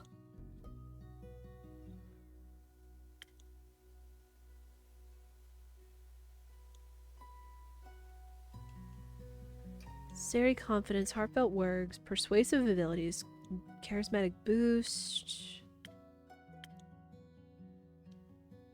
Also enhance charm, focus, and reflexes.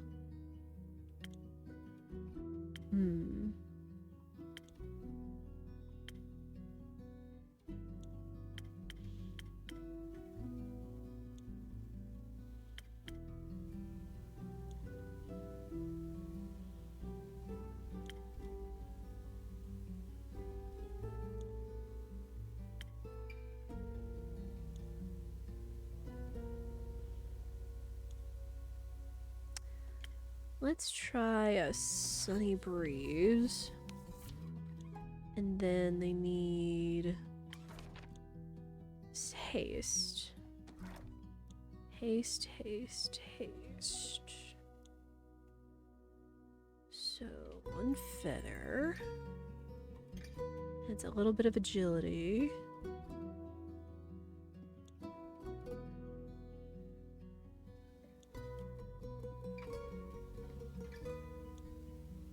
Oh, the feather also takes away intelligence. But I think that's fine considering we've got to start on everything else.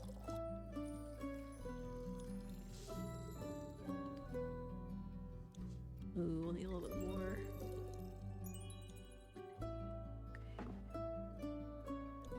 And then charisma.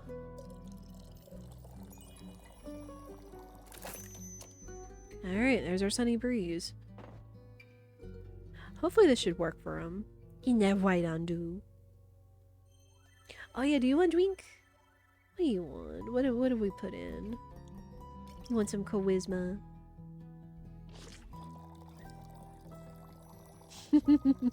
I can't be the only one that's feeding some of these to Ondu. Like, typically they say that you're supposed to feed, like, your failed drinks or your mishaps to Ondu, but I just like feeding my never-ending bottles of stuff to him instead. The never-ending bottles of stats. Alright, ding ding. Let's see if this works.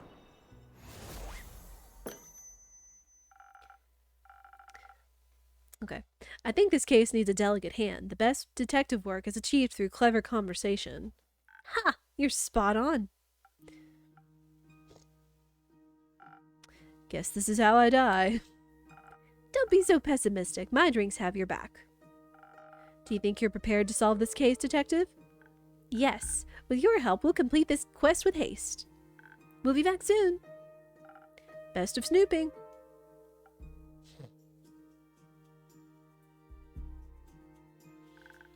I should go with them to pick up that sheepfish before they disappear into the night. Don't forget to sing him a lullaby. Rufus or John? Rufus. Right, obviously. I'm gonna go now. Have fun, Fable. She was thinking about singing a lullaby to John. Okay. Hi. Innkeeper. Chrissy. Glad to see you're all right. Likewise. Good to see you and the tavern are unharmed. It's quite the disaster out there. And I'm just passing through. Don't have time to stay for long. Need to check on the cottage, and the birds, and Fable. I'm sure everything is as it was. The canopies of the grove are sturdy after all. Which is why I chose to make it my home. That and the landscape. I hope your trip was nice at least? Oh, it was. It felt good to recharge and refill the creative juices. We walked a lot, actually. Almost mapped out the whole island. We also hiked to the foot of the Borean Ridge, where the auroras touch the peaks. I've heard the view is quite remarkable. It was. I've never seen anything like it before. It was the first time I got to catch a glimpse of them. Also caught a glimpse of the infamous Banshee. Everyone told us to avoid the lonely lagoon because of her, but it's too beautiful to ignore. I doubt the banshee means any harm. Everyone yearns for a friend after all, even scary creatures. It gets lonely as a monster sometimes. Everyone is scared of you. People shouldn't be. No one can choose who they're born as. We should accept them as they are. I have a few patrons who'd really appreciate hearing that. Then I'd be happy to meet them. Speaking of which, I got you something. Oh? Yeah, remember the gnomes? I actually met some. Really? Did they curse at you and hurl insults about your mother at you? I bet not, but that's another game reference. They had a booth at the convention. We're selling all types of stuff. I remembered our conversation and got you this. Ooh. What is it? It's it's over her shoulder over there in the back case. I thought you might appreciate it. I do. Thank you. It'll certainly always have a special place in my heart, knowing it came from you. Aw, you're such a sweet talker, but you can't trick me into giving you my name. What would I want with names? Nothing good, that's for sure. But for realsies, I have to leave now. I've been gone far too long. See you around, Innkeep. See you around, Chrissy. Take care of yourself. Oh, always. What is that? It looks like some little lamp or doohickey or something. Hi. Are you a banshee? Baya, good to see you again. It's been a while. Yes, a while. A while. 6,000 years. More like 2 months. Oh, I thought I had hibernated longer. You hibernated? At this time of year? It was for the Bloomtide Festival. It happens near my swamp every year during the Dreaming Moon. Druids and bards join together in search of the moon pools for 2 whole weeks. They dance, they laugh, they scatter pretty little flowers everywhere. They hope if they can satiate the land, it will lead them to the reflection of the cosmos. You mean the set of mythical lakes that's said to reflect all of the 7 moons at once? Yes. Ever since the Twilight Chasm portal opened up within them, a mere 30 years ago, travelers have become increasingly obsessed with bathing in their beauty. Such festivities sounds exciting. No! They are loud, with their songs and their arguing about getting lost in the endless maze of marshes. And they walk around with torches of burning ember that they swing too close to my precious vines. And why would you bring a fire into a swamp? It is a little rude. Exactly! You know, I tried to join them one time. Their dainty flowers intrigued me, and I snuck up to them, dressed in my prettiest poison ivy adorned with the thorns of the undying trees. And do you know what they did? What? They chased me away with their fiery brooms, chanting, "Demon, be gone!" from the top of their tiny lungs. So now I hydrate every dreaming moon. That way I don't have to listen to their jolly tunes. Oh. Say whale. What do you think, chat? Maybe you should give them another chance? Maybe you should have chased them out of your home.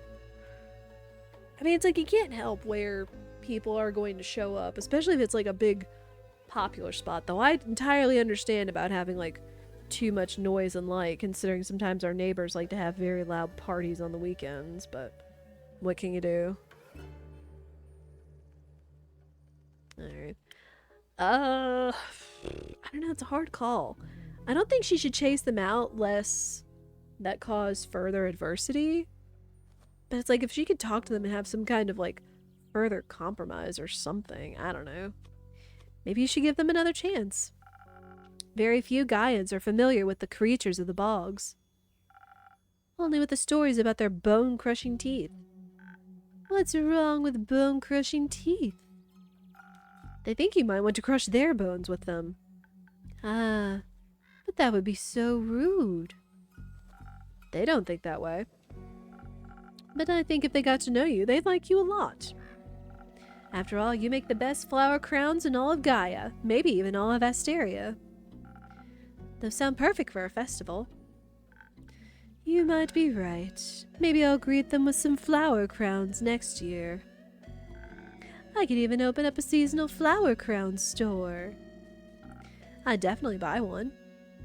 New. But right now, I'm awake and thirsty. Do you have swamp water on the menu today? I'm all out, sorry. Too bad. Something else then. Do you still have those drinks that make you as sturdy as tree bark, in case their torches come near me again? In fact, I still do. Give me one moment. We get all kinds of patrons in this place, but you know what? That's okay. Okay, so she wants something with defense for sturdiness. Would a swamp person like a cold first snow, though? I mean, the Frosted Lagoon isn't going to be much less chillier.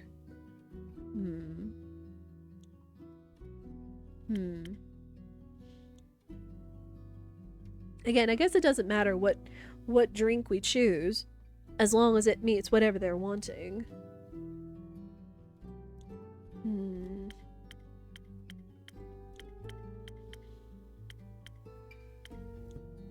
I'm still gonna make the first snow. I like it. I like the first snow. It's very wholesome. Okay. I'm definitely not gonna remember these infusions though. Like what it takes. So I'm still gonna have to consult the book and looking at the infusions in order to make them. Like I mean, even memorizing recipes, like coming from someone that likes to cook a lot, even memorizing recipes takes like, I don't know, many times for you to make it before you start remembering things in your head and such. Some of the things I like to make I still don't have fully memorized, so I would say the same as with drinks. Unless you're making them a lot, you're not gonna immediately memorize them. So I think it's a golden flower, because I remember saying, oh, it looks like a golden snowflake. And then we've already got an agility. We need one more. One more level of agility. We've already got our level of charisma. And then all our defense.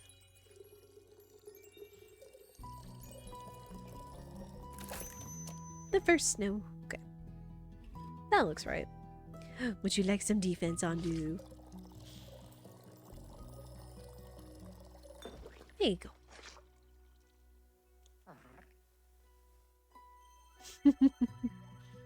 What a good boy. Alright. Ding ding.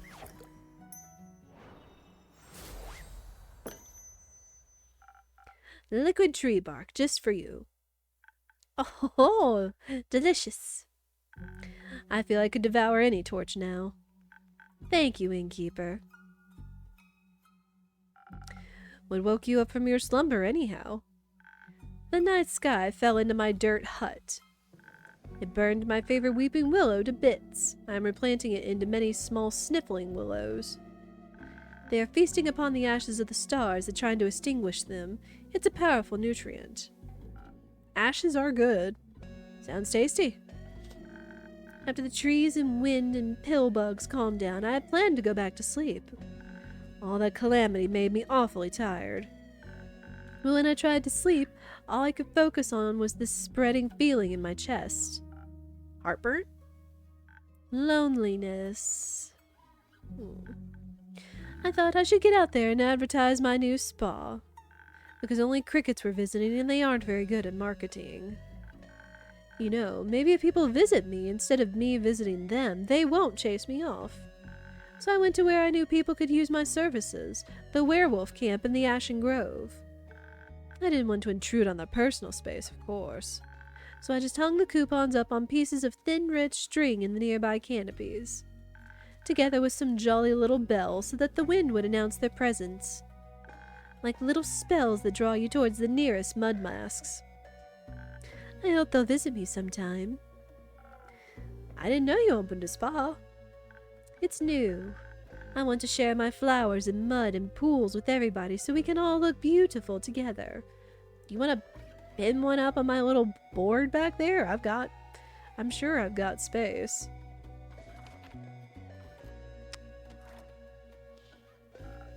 That sounds wonderful, Baya. I agree. Can I leave some of my coupons here? Yeah. I'm already just saying yes to this because I already offered. Thank you. Please hand them out to all your customers. I will happily share this fantastic offer with them. Oh. A little emoji face. Cute. You could also just come here more often and hand them out yourself. There's no one else here. Except the jackdaw. Pooping on my floor. Do you want a coupon, little creature? I will leave one in your nest. No one's here because it's almost closing time, Baya. You have to come by earlier. During the day or earlier in the evening or during events. There will be people here. Oh. That's a mood. It's like, you want to do something to, you know, bridge the gap with people. You have to go when there is actually people. And then you're like, no, but people. Any other introverts or ambiverts or whatever that are like that? Like, I mean, like, with my people, I'm totally comfortable and totally cool, like, you know, being there and hanging out and everything. But sometimes in, like, giant crowds of people and, giant crowds or, like, faces of unknown or that in my own head could possibly be, like, unaccepting or whatever else, I'm just kind of like, eh. But that's what it takes. That's what it takes. Mike, what's up? We don't get to pet Ondu yet. I have to be on the drink making menu in order to pet Ondu the dragon. But yeah, that's totally a mood. Yes, I believe that's the point. Too scary. I shall go now. Don't forget to hand out my coupons. Will do. We are still getting all kinds, though. Alright, and this is the end of day. Alright, we actually went through this day a little bit faster. Because we still got about 10 minutes left. We'll continue on. We'll continue on and I might use a snooze, but we'll keep going. Alright, who are we gonna have today? We haven't been making near as many quests lately. Even though we have so many rumors, but I guess we just don't have the rumors we need. Hey, innkeeper. Hello, it's been a while since I've seen you around. A whole week to be exact, and you already miss me. A little. Cute. I got my hands on a job all the way over in Diria. Seemed like something relatively easy but well paid. Or like something too good to be true. Not this time. Apparently the farmer just wanted it to be done quickly, so she offered a higher than average rate. Sounds like easy money. Yeah, I wish. You know, I think I could use a drink first. Something that'll loosen my tongue. I feel like this job drained me out of all my social energy. Only if I get to hear the rest of the story. Sounds like a good deal to me. Alright, something that'll loosen her tongue. Just something with charisma. Though I'm guessing she wants a spoken heart. So we'll do that. A spoken heart for the lady. Alright, while I'm preparing this, now you guys can pet Ondu if you wish. We need defense. Defense. Wee bit of attack. And then before I finish this, if y'all want to get your Andu pets in real quick, which you'll still have a moment afterwards, but since he does the little drink name sign expression, it might cancel it out. Alright, and then charisma. Alright, finish it off. There we go.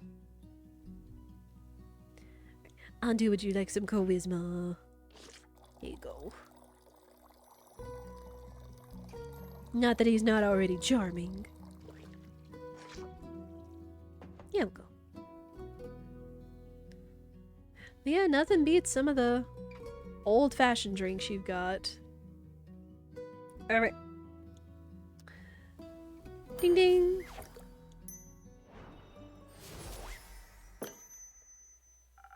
Let's hope this suits your tastes.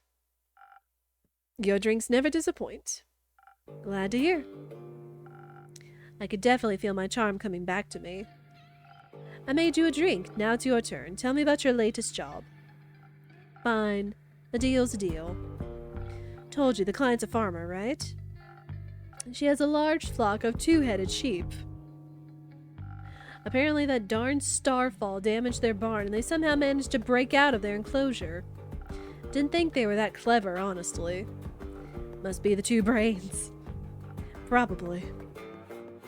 Anyways, they got out, right before their shearing appointment, and of course the farmer needed to get them back in time. Especially considering the rumors surrounding Deria at the moment. Seems to be a dangerous place nowadays. Apparently an unusual amount of cattle have been going missing these last few weeks. So local folks have been keeping a closer eye on their locks and fences.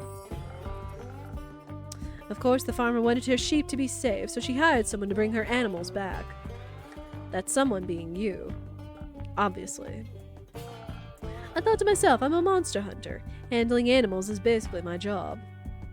I'd say a monster hunter is rather known for, well, hunting instead of handling. That was exactly the issue.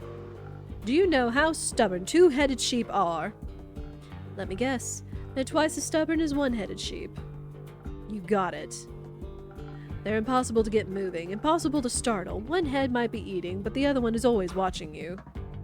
But you did it, right? I suspect you wouldn't be here if you hadn't finished the job. You're absolutely correct. I was at my wit's end. Imagine having fought hundreds, if not thousands of beasts. And some sheep are the one enemy you can't win against. It sounds like an incredibly humbling experience. It was. Trust me. But luckily I got some help. Another adventurer saw me struggling and offered her assistance and knowledge. Or should I say, a retired adventurer. Oh? Yeah, she was very insistent on that label. Some kind of astral finfolk. Must have lost her arm a while ago. Huh. Oh no. Back to the sheep. She told me there's apparently one thing that gets their full attention. You got any guesses on what that magical tool might be? I have no... Clovers! One-armed finfolk, huh? Morning dew clovers, to be precise. They go absolutely feral for them. A few will make them follow every single one of your commands. But someone with your experience should know that, innkeeper.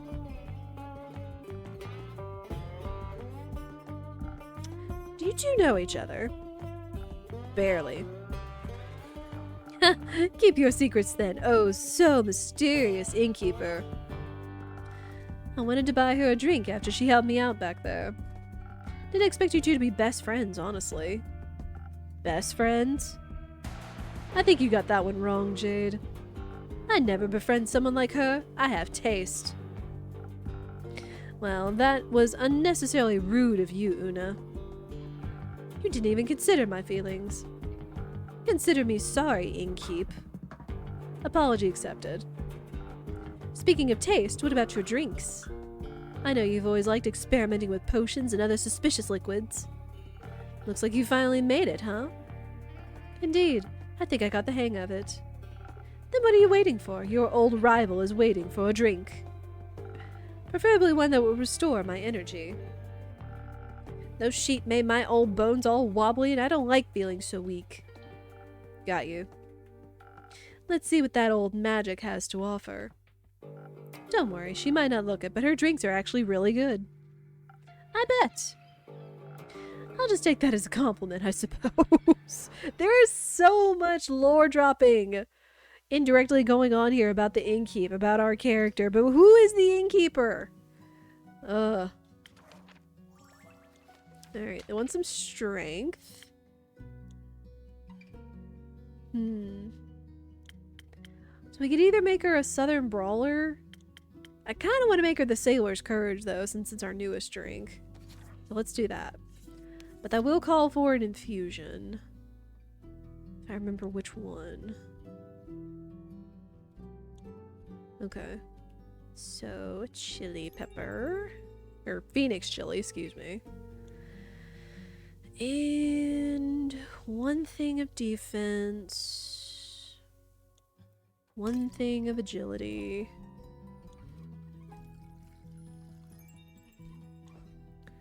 Thing of agility. A little bit of charisma.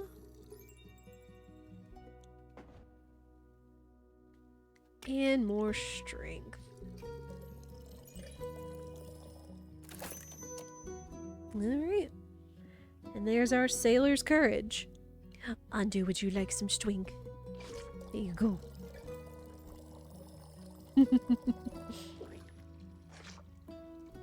Alright. We give pets, of course, because best boy. And ding ding.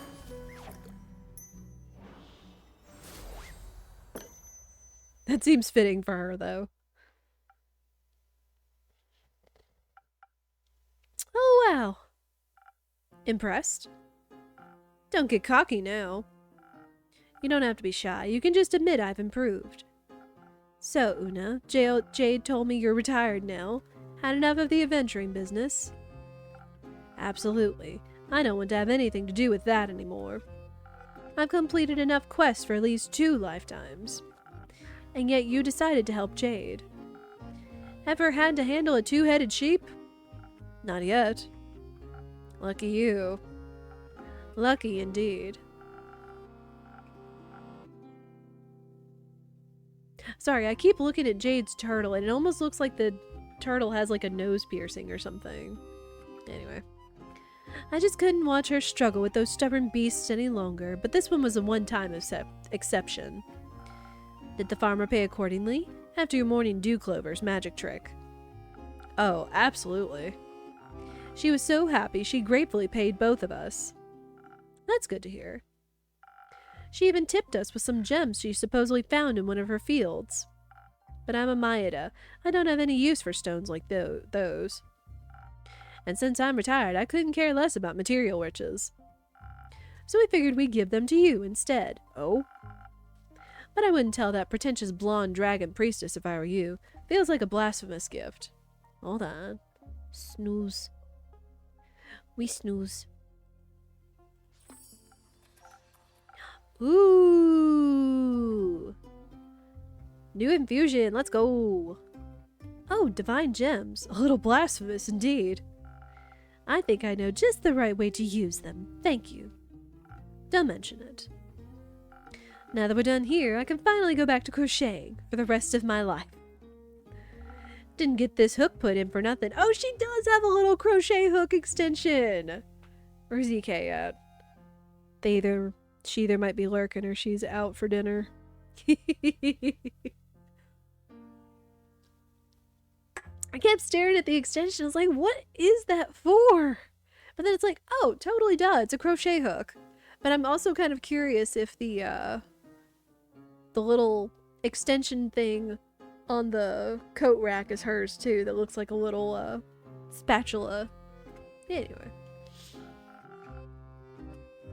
Of course, I also occasionally gotta rip some youngsters off while playing cards. I haven't lost a game in at least 4 decades. That's remarkable. Or impossible for someone who's only playing fair. I think your lucky streak will end with me today. I've also never lost a game in at least a decade. Are you challenging me to a duel? Absolutely. And whoever loses has to pay for the next round of drinks. That's the spirit. I like you, bounty hunter, but don't come crying to me after I annihilate you. Ha, you wish. Oh, now we have to pick who to be on guard. Oh, man. Which again, chat, this is your chance to participate in whatever our options are going to be by typing a new number 1 or number 2. Oh man. This is interesting though. You always kind of like when you have like old lights and new talent showing up and like just instantly like bonding in a way, but like still kind of being, you know, competitive with each other. Oh, I just noticed on Una's arms, it kind of looks like she has like either stars or constellations on her arms. I don't know if that's because of her kin or if those are tattoos, but those are pretty, especially against her skin color. All right. We'll tell Jade to be on guard. She's younger. You're worried about me? Cute. I just know for a fact that Una is a master at cheating. I doubt that's changed. So you're saying you've lost against her? More than once, yes. Pathetic. Hey, are you talking about me? Listen, Inkeep, if your opponent is obviously cheating like she was, you can't beat them fair and square. You gotta beat them at cheating. Now watch how a real master does it. Can I watch?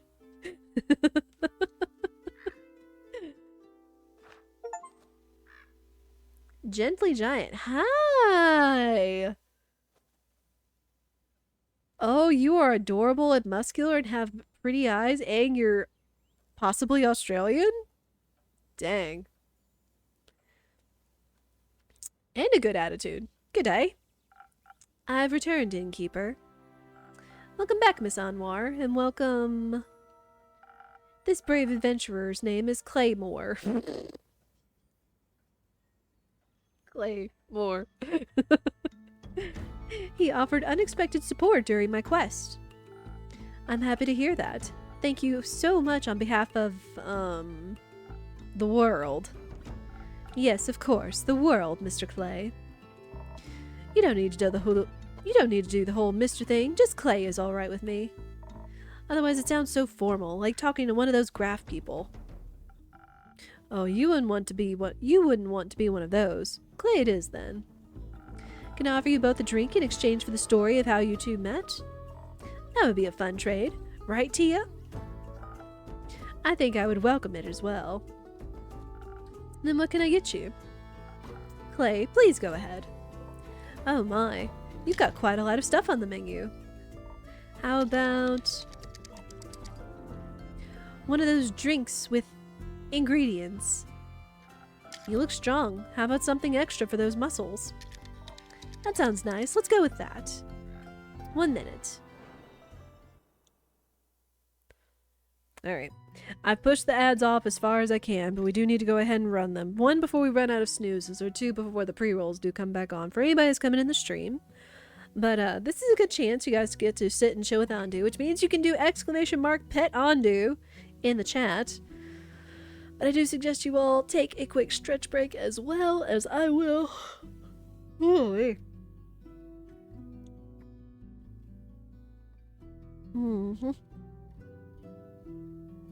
Alright. But yeah, we'll run 3 minutes of ads. While those go off, y'all can pet Andu to your heart's content, and when we come back, we will continue.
boy.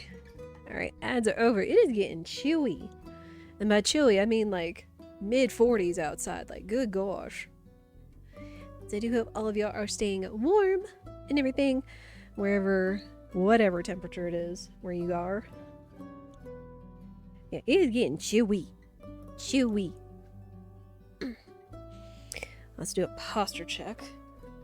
Yeah, one of these days when I get my office set up and I have a nice, decent chair to hold my posture, I won't have to worry about this near as much. But I do hope you guys will do a posture check. Make sure you aren't schwimping, because I know I tend to schwimp as well. But yeah, stay warm, stay cozy, all that stuff. Alright. I do hope y'all got your Andu pets in.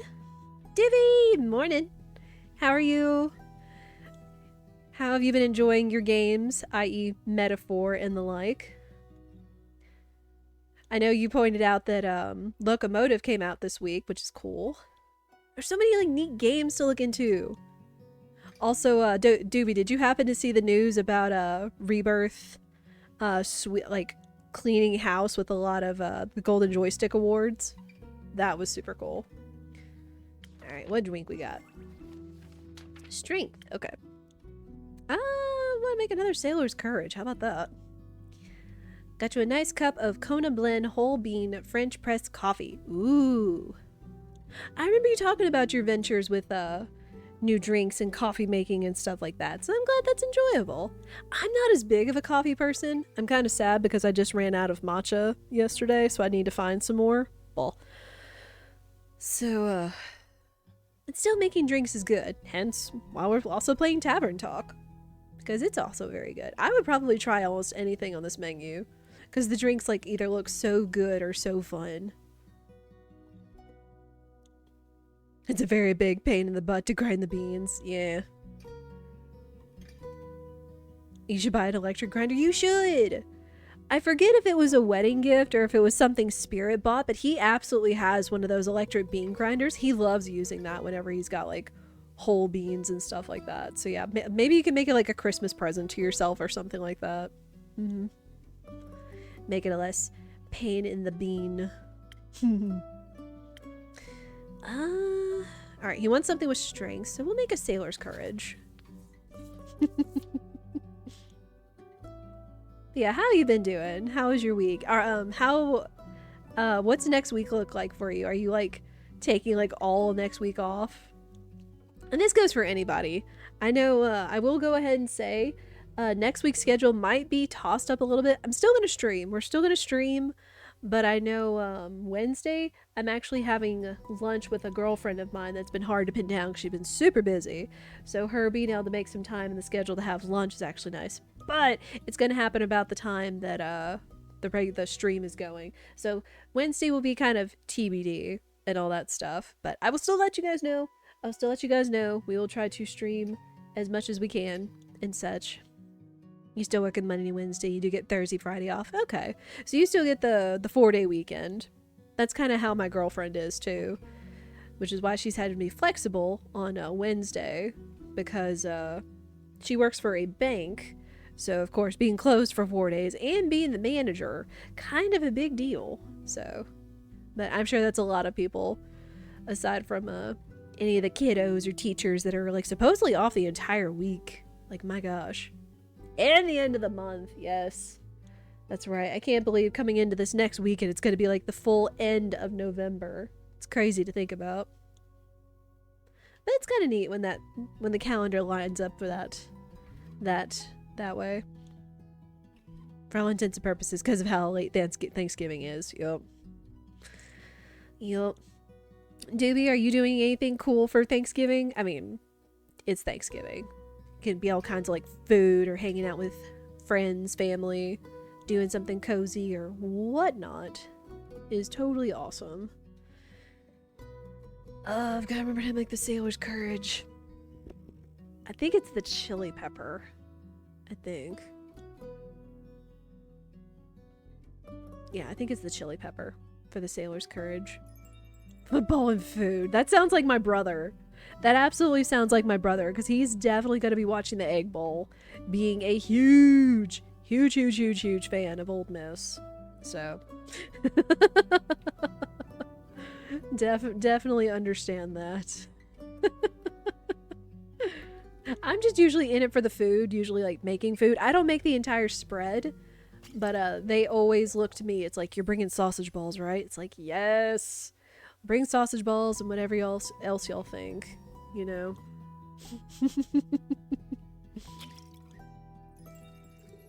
It's like, that is the one thing whenever I go over to my brother and his family's get-togethers, I always have to bring sausage balls. Though this time of year, I always need to bring a Chex Mix too. Because that's always also kind of a tradition I have, is always having Chex Mix around the holidays. But yeah, family, food, football will likely be on. Chex Mix Bowl. Chex Mix Bowl was so good! It's been so long since I've actually had it because it's actually kind of hard to find in some ways. But I make like the regular, like the homemade Chex Mix. But it'd be kind of nice to figure out how to make like the Chex Mix bold mix someday without making it taste like too overwhelming or something or other. Yes, they just need to sell the seasoning. That would be in there. Is that right? Yeah, Sailor's Courage. Okay. That works. Oh. No, don't move that. You've already made the drink. Andu, would you like some swing? There you go. And then we get pets. Such a good boy. So you can cook with it. Ooh. We are really into cooking seasonings lately. Like, we have like all kinds of seasonings and spices and stuff, but we have been really into like mixes and things. And there are some really cool ones out there. Go open up Pokemon cards. Ooh. Good luck, Doobie. I hope you get some good hits. Oh, what set are you opening up, by the way? I'm curious, because I like to watch Fi-Fi, i.e. Fire Dragon, when he does like breaks and stuff, just for fun. Because like he does Pokemon, Yu-Gi-Oh! And he does Final Fantasy. Which Final Fantasy, like, you know, we're all over. But I've also been into TCG Pocket, which has been kind of a trip. Terapagos UPC came in today. Oh.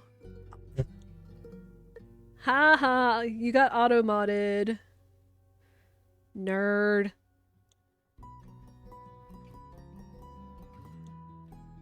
Get auto-modded. I thought those freaking bots were done. I'm so glad that auto-mod caught them though. Even though that means I can't like... I guess I could have like bopped it, but I just said deny. It's like, nah, I'm not allowing bot terminology in the chat. Alright. Alright. Ding ding. Alright. Here you go, sir. Try this. I think it might knock your socks off. This tastes strong and magic-y, but my socks are still on. Are you wearing socks? Still, I love it. I'll have to remember this one for next time. What is it called? Don't worry, I'll remember it for you. Thank you. Oh.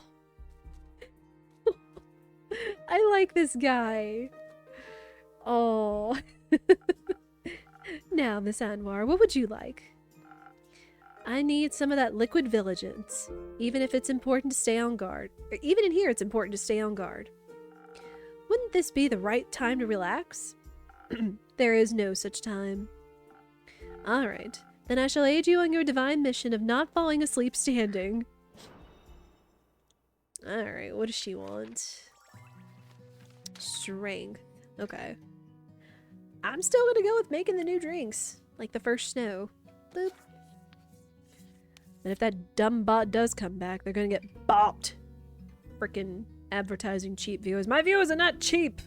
You all are wonderful and incredible and have unique and wonderful value attributed to you. Never forget that. Cheap viewers.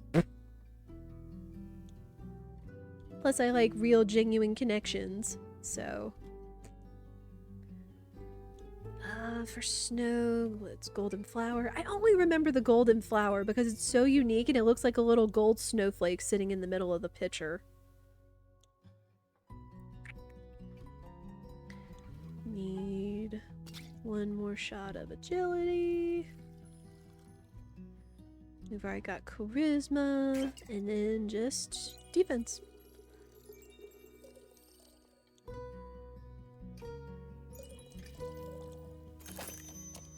Here's a first snow. Andu, would you like some defense? There you go. Yes, I will offer my pet dragon drinks from my endless vials over there. Alright, get pets. And then ding ding. Yay. Some liquid some liquid vigilance diluted with some delicious secret ingredients. Enjoy. I could do with something less diluted, but you're right, it's delicious. Happy to hear it. Do we get to tell the story now? Please, go ahead. You think I should start with the seashells? No, I think some exposition is in order first. As you already know, Innkeeper, I plan to start my investigation right here in Zenith, specifically at the local Gaia Temple. So I've been told. Mostly about that wobbling ooze. Ah, yes. That was certainly something. Unfortunately, besides their fascinating personal secrets, they had nothing of value to share with me. But fortunately, thanks to your rumors, I was not entirely without a lead. The wizard's prophecy led me to Dalwell. Or should I say, the Abandoned Isle, or Fairweather. The name changes depending on who you ask. I didn't know it had that many names. I always just called it Kelpie Island. Why? Because it's shaped like one. Probably the smartest approach. Kelpie Island, or Fairweather, its name means very little to me. Its local settlement of Fae was much more relevant. They built everything into the giant sequoia that holds their portal to Avalon. Their portal is in the tree? Yes, right in its center. They call it the Horizon Tree. It's beautiful. The Fae themselves were moderately hopeful. It was difficult to get them to focus on the severity of the situation. And I was pretty sure they were preparing some sort of morbid ritual with the acorns that they were stringing up between rose bushes in asymmetrical shapes. Oh, I always thought those were art projects. Common misconception. It sounds more like they are preparing to charge them with astral moonlight. For what? If you freeze them, they make for good ice cubes. Do you participate in such practices? Not at the moment. I'm just not going to question that. Eventually, I got them to sit still long enough to ask them about any strange occurrences around their settlement. Did they understand your definition of strange? After some explanation. They told me about how just recently an astral humpback whale had rampaged through one of their nearby scouting camps. Just 2 days before the stars fell. They said it seemed like it was running from something and that it was full of seething fury. They also claimed it to be a good sign because it promised adventure. Chat, y'all want to give your 2 cents on this? Now's your chance. You can type 1 or 2. It sounds like adventure is that they weren't wrong, or it seems like an understatement. Talking about a raging astral humpback whale. That's a thing.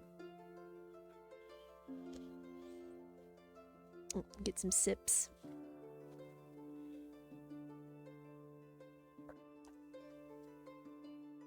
Because all this talking, I will say, in kind of a maybe slightly TMI sort of thing, with all the talking that we're doing and me talking about all of the weather affecting my sinuses, talking actually kind of helps keep whatever fluid is moving loose.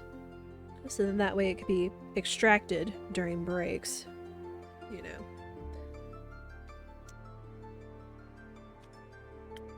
Alright. They weren't wrong. She's right. It did lead us on an adventure. But I don't know if they hoped it wiped out the entire night sky. No one would hope for that. Well, someone clearly did. They weren't wrong about it being a sign of a change of pace, is all I'm saying.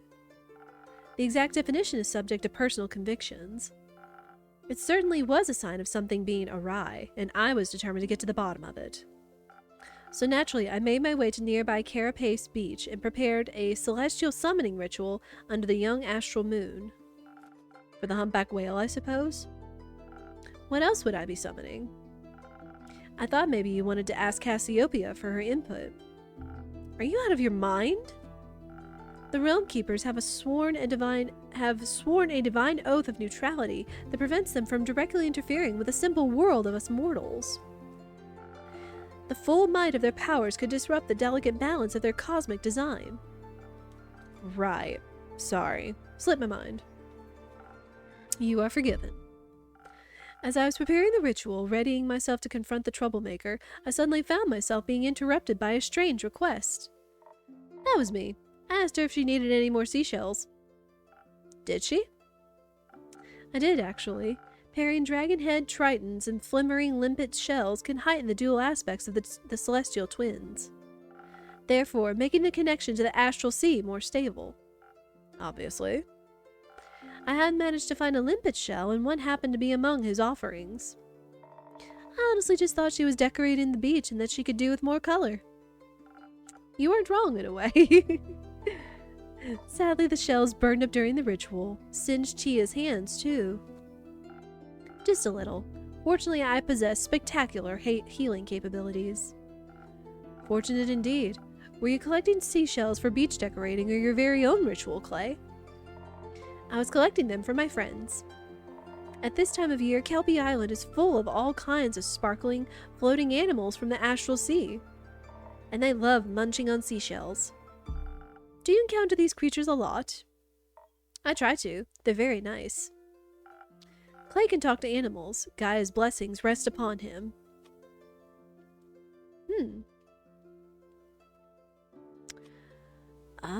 You're full of surprises. Thank you. Though I'm not always sure they like talking to me. They tend to disappear sooner or later. Sometimes they don't come back. Sometimes they come back, but often they don't. I think maybe I accidentally say things that upset them without realizing it, and they think I meant to hurt them. I hate when that happens. You mean they just disappear like they were never there? Yes, like they moved to a different, quieter beach. Or like they returned to the astral sea. I feel like they would tell me if they went back home. Not necessarily. Many Astrian creatures can traverse the plains at will, but they don't always have control over when they return. Excuse me. On many occasions, the astral currents pull them back home before they're ready. And once you're swept up in them, each subsequent journey out becomes more and more difficult, or so I've been told. I would guess your friends either went home when you weren't there or got pulled back before they had a chance to say goodbye. So you're saying the sea swallowed them? Not quite. It just beckoned them home. Through a celestial hug of sorts? So that means I could just visit them in the astral sea? That would be an incredible undertaking. Traveling between planes is quite hazardous. It is, but Echoes are far from Primordial Sea, and my family has lived here for quite a while, I think. They must have gotten here somehow. They say it was much simpler to traverse between planes once. But for a long time it has been almost impossible without complicated and dangerous rituals. Until recently, the Astral Sea was the only possible way to pass through the barriers. And accessing it requires meticulous planning, not to mention the sea tends to come with more risks than rewards. Even your astral friends who can choose to leave their home plane on a whim get pulled back by the currents eventually. Imagine what would happen to you if you went in prepared. But the Fae on Kelpie Island aren't from Gaia either, and they told me they haven't lived here for very long. Since the 5 interplanar portals opened up, interplanar travel has become a lot more accessible again, at least when it comes to the dream planes. But even the astral and primordial seas, not to mention Ur, are finally open to us again after all these years. It is a true miracle to witness in our lifetimes. So the portals haven't always been there? I didn't know that. Who put them there? Well, that is a very good question. And one that would blow the scope of this conversation beyond its bounds, I would think. You still have to tell me how you summoned that whale. You're right, we're getting off track.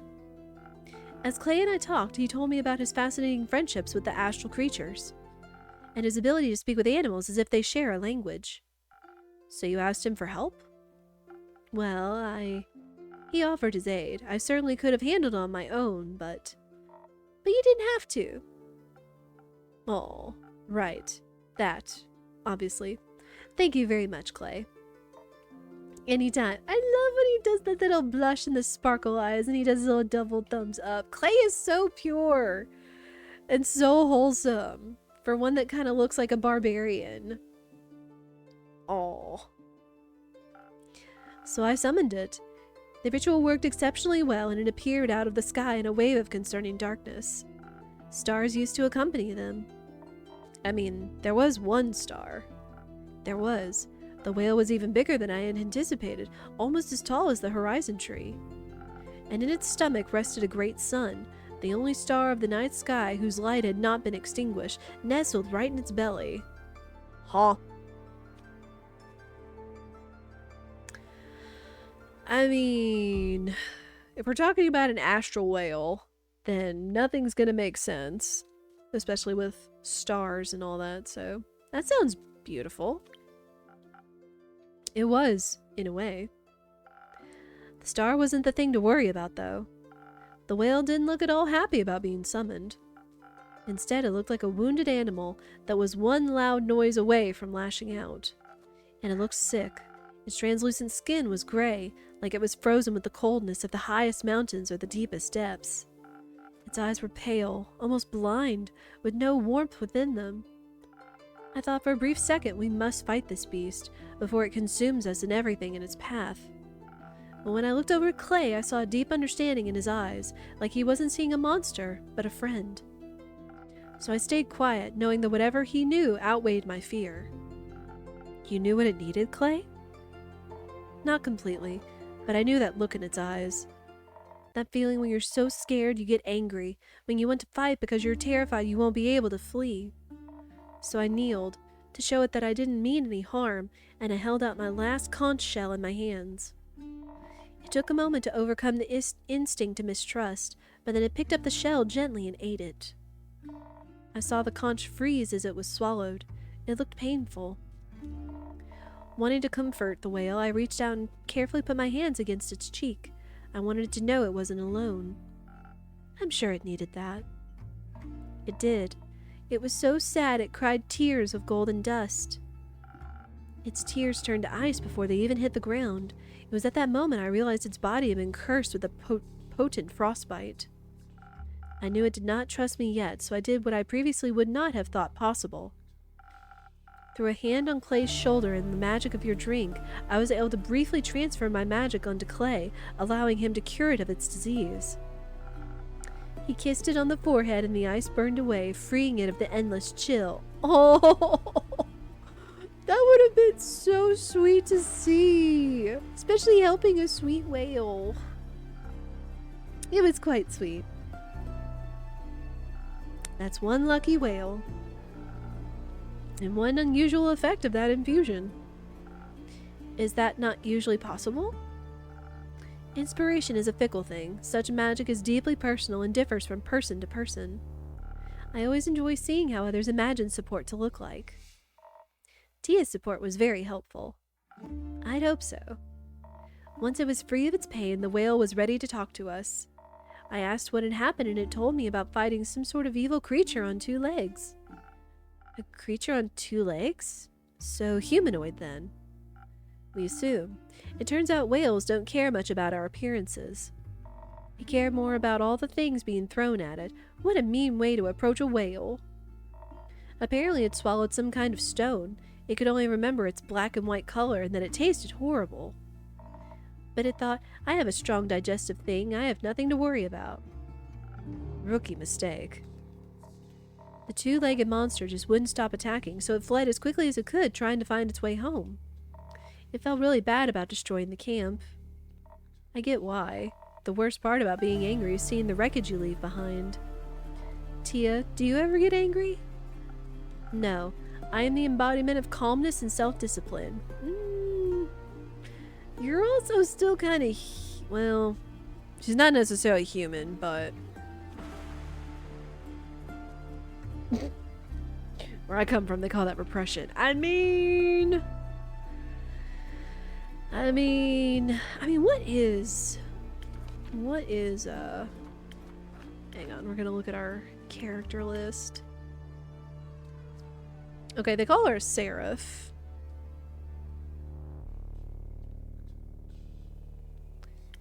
I mean, certainly there are a number of people that can have huge amounts of self-control, but... Claymore. Giant Earth Echo. Oh, okay. And he is a barbarian. So, I guess I kind of called it. No details on him yet, though. Wow. Vaya is up there in age. Alright.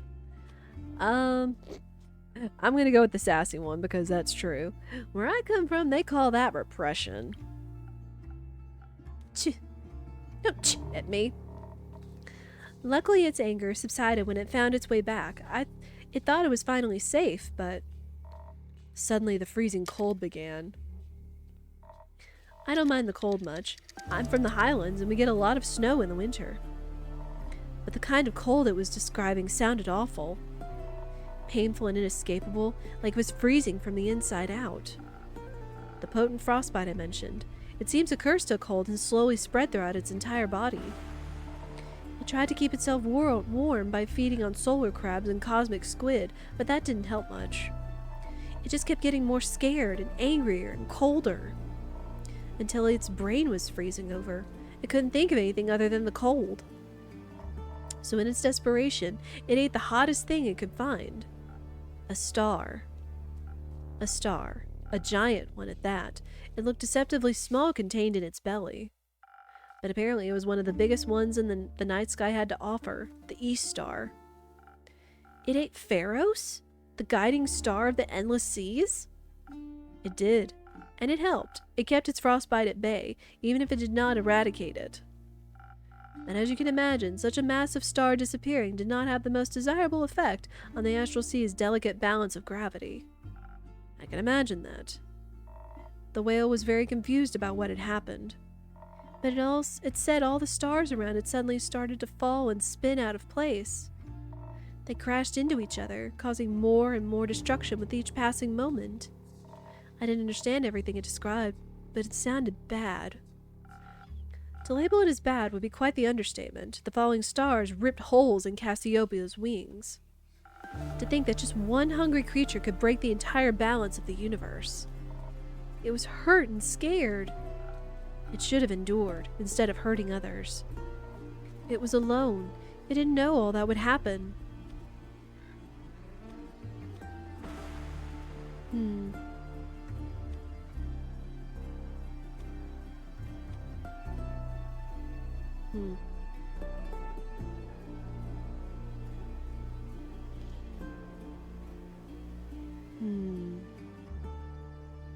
What would be good to say here is that they're lucky that they came along, or that it tried its best. I mean, it's like, honestly, it would try its best in that kind of situation, because I mean, like, who would know to experience some kind of magical event like that? Especially the creature being that big, they could swallow a star.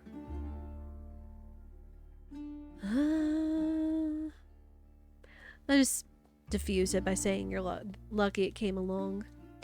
Count yourself lucky you were there to help. Indeed, I don't want to imagine the additional chaos it could have caused. I don't care about could-haves, I just care that we were able to help. Did you also manage to free it of the star in its stomach? No, the frostbite may be gone, but that star is a part of it now. It has become the first of a new kind, a sun-humpback whale. Huh. And probably the last, too, as all other stars in the astral sea have been snuffed out. We will never be able to see the night sky again, and in turn that whale must forever live with its guilt nestled in its stomach. You're right. Some things are forever changed now. That's kind of the point of disasters. But perhaps the star doesn't stand for shame, but the pride of its survival. We shouldn't be sad that most are gone, but happy that one managed to make it through. Besides, we may have lost the night sky's starry companions, but it managed to gain 2 new friends. Even the worst of situations can lead you to the light sometimes. I like that. You should never be sad about finding new friends. Speaking of friends, on the way back we ran into this traveling souvenir shop. I bought friendship bracelets for Tia and I with little whale charms on them. Oh! But she didn't want to wear them just yet, so I'm waiting until she's ready. That's very nice of you, right, Tia? They're a hazard for fights and could get caught in things. Carry it in your pocket. Do something. Sure. I'm looking forward to see how they look with your armor. So daring. Tio also found something for you at the souvenir shop. She said it reminded her of your tavern. And now that I've seen it in person, I agree. Now I'm curious. What is it? Wait. It appeared somewhere. Where is it? I don't know where it is. Oh, is it the thing hanging in the window? Hopefully. Oh, that's a very pretty mosaic. The shopkeeper told us a little bit about it. Supposedly this piece of art represents a new beginning after a hard-fought battle.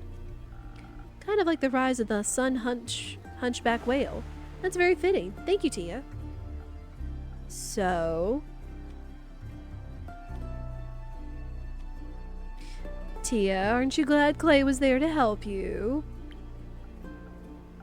I suppose I am. You really are?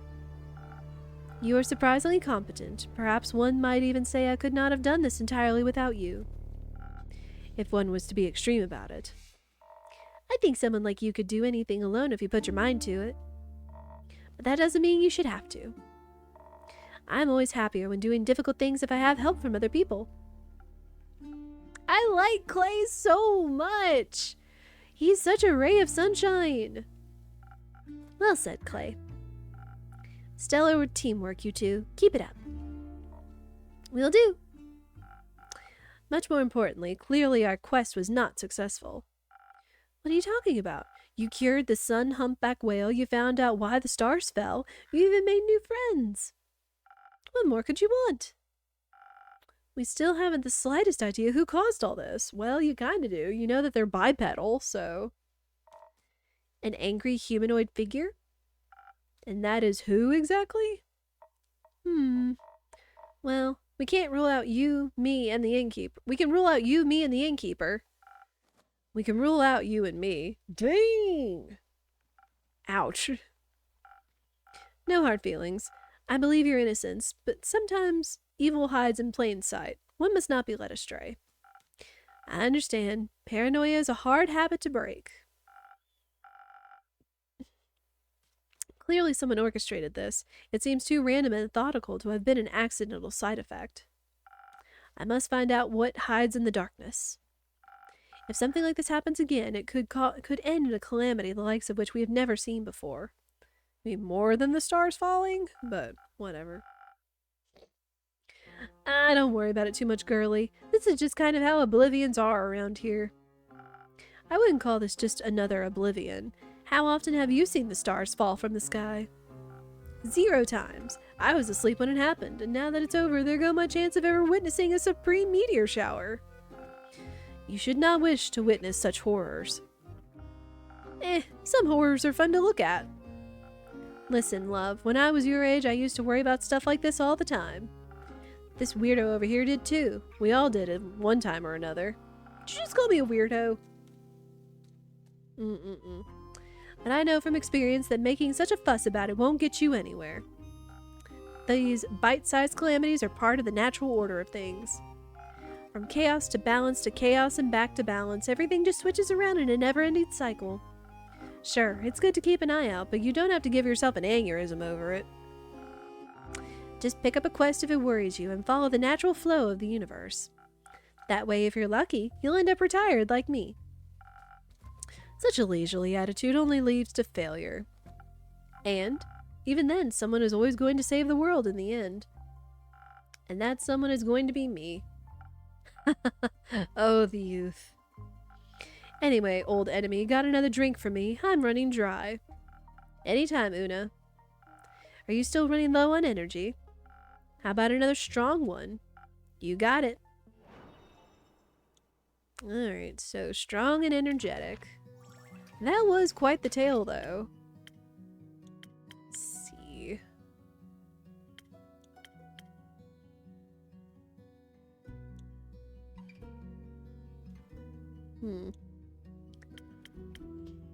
I guess we'll just make another sailor's courage rather than deviating. Alright. So we got that. So then, you know what? Let's put the strength in first. We'll literally mix things up a little bit. Then shot of charisma. Oh. Well, that's not exactly what I wanted to make. Hang on. Okay. So since I didn't start with the agility, it took it as another drink. Alright, goes to show how powerful infusions are, though, because we did make a Southern Brawler. Or we could have. Alright. Undo, you want some agility. You want some dexterity. There. There. Gift pets. As usual. And we send the drink out.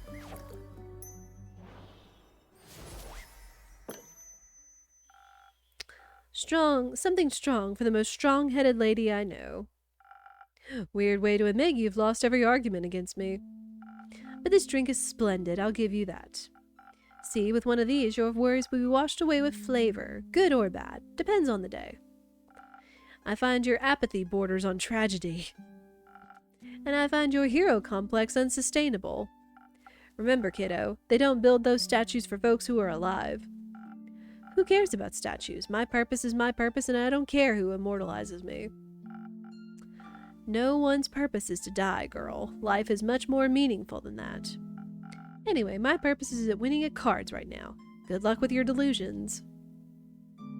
Dang. I apologize on her behalf. It's fine. Tia, are you dying? No, she was purely speaking in the hypothetical.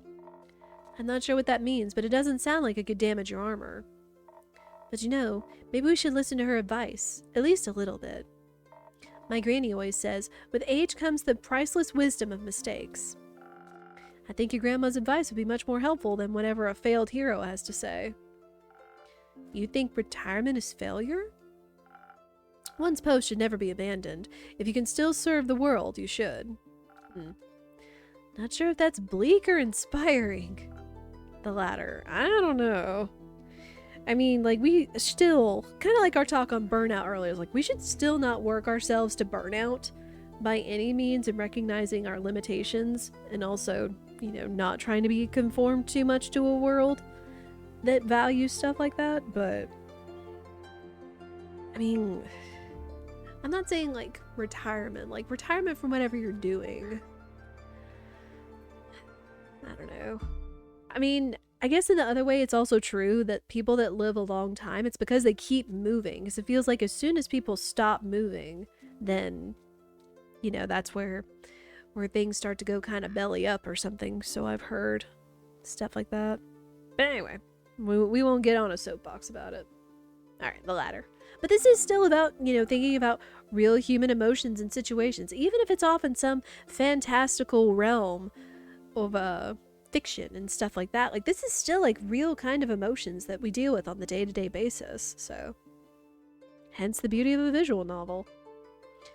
She was right about one thing, though. The past is full of terrible disasters that were prevented, which means that this too could have been attempted before, if not very successfully. Knowledge of something so vile must be scarce and well guarded, maybe even abandoned. I have never come across anything like this anywhere in the Aperture's library. Granted, the Aperture has only been standing for a little over 2 decades, no? Its library can't be that vast. Many of the Order's books were relocated to the new stronghold. But I do believe that we don't currently harbor the knowledge I seek. For that, other avenues must be explored. What are you considering? We could ask everyone we come across until we find someone who knows something. Good idea, but that would take far too long. I think we should look for the Everbloom archives. Is that a book club? An ancient one. Everbloom was one of the Great Seven Maidan archives, the Gaian one to be specific. Legend has it there used to be one of each plane, even Tuat, the plane of the dead. They were once filled with all the knowledge of the cosmos, and grew in size every day thanks to their fearless archivists. But then they fell to an unknown foe and have been lost to time ever since. I believe one of them could hold the answers we seek. Innkeeper, do you perhaps know where to find this archive? Nope. Not much of a librarian, unfortunately. Disappointing. But you could keep an eye out for it, right? You could ask all the scholarly people that pass through here. Of course, I can do that. Perhaps you can start by asking that bounty hunter when she's done gambling all her money away. You could ask her yourself. I would rather not. I'll take that terrible task off your hands then. Wonderful. You won't need more than a day to take care of all this, right? I could do with a little more time. Nonsense. We don't have more time. I need your full commitment on this, innkeeper. This is very short notice. As are disasters typically, hence the vigilance. I shall return to a fully prepared quest tomorrow morning. Okay.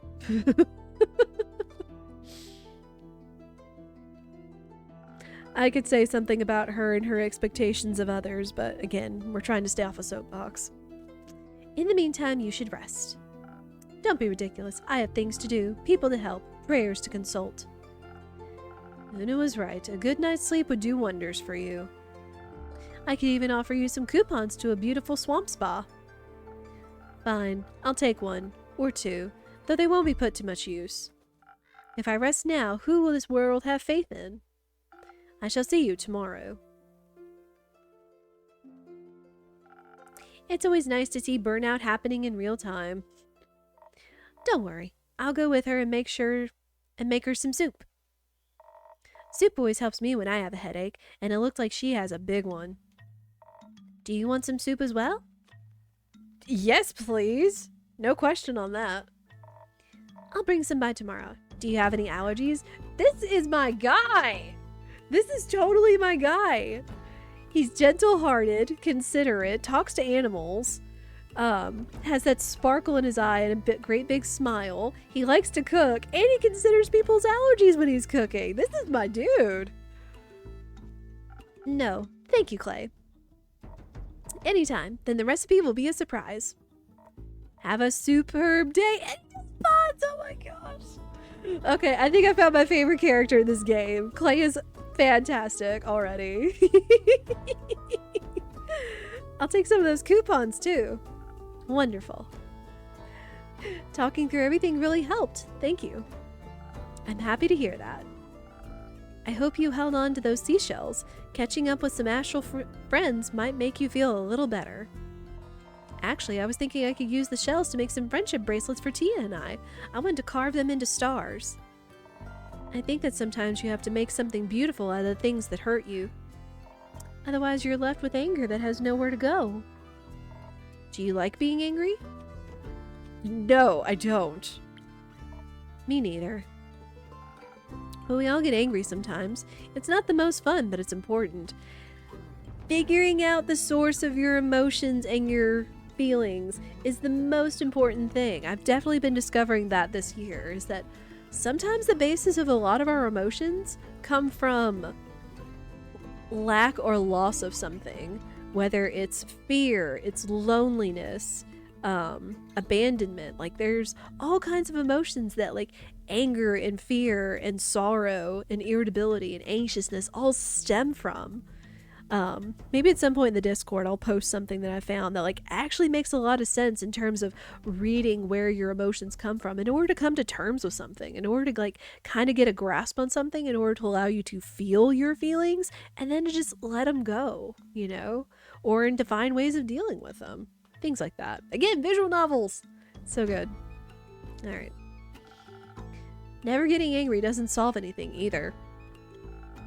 It just makes you smaller and smaller until people no longer see you as someone they need to think about. At least they're not scared of you.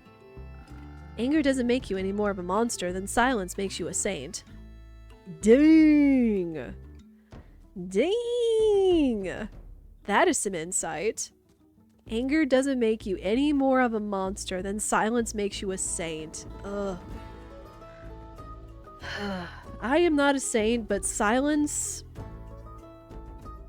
like being silent on some things, or just like, you know, not wanting to be confrontational or, you know, speak up about stuff like, hey, this makes me uncomfortable, or can we, you know, XYZ or whatever else. That is me right there. But that is so good. Anger doesn't make you any more of a monster than silence makes you a saint. I actually want to write that down.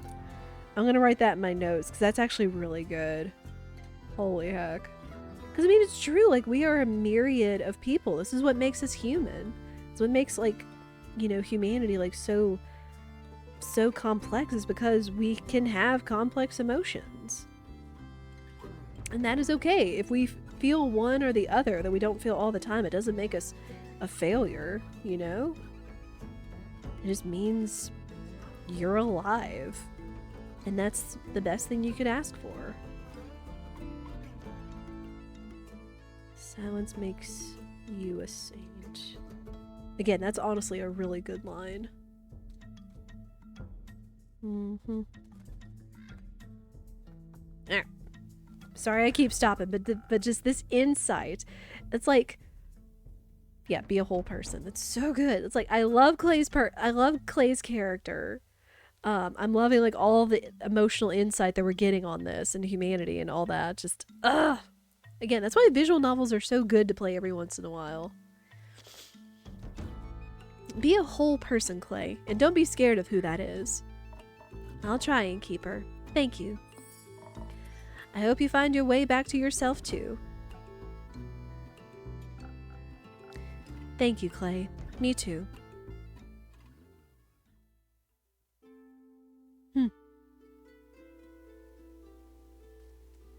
Scully!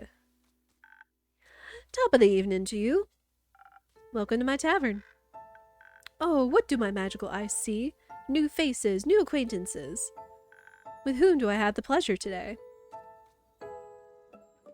No way, a speaking skeleton? Haven't seen one of those in a long while. Hello there, how incredibly rude of me to leave out introductions. My name is Scully. And he's so polite as well. You can call me Una, Mr. Scully, and that one over there is my friend Jade.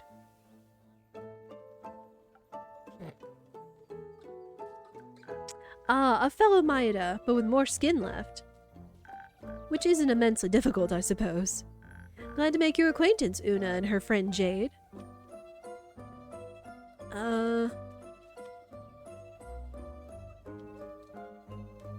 Scully, shouldn't you be named after a gemstone? As far as I'm aware, Maida last names reference their bones, no? Correct, but I cannot remember what my poor bones are made out of. Death has left quite a lot of gaps in this head of mine. Let me have a look.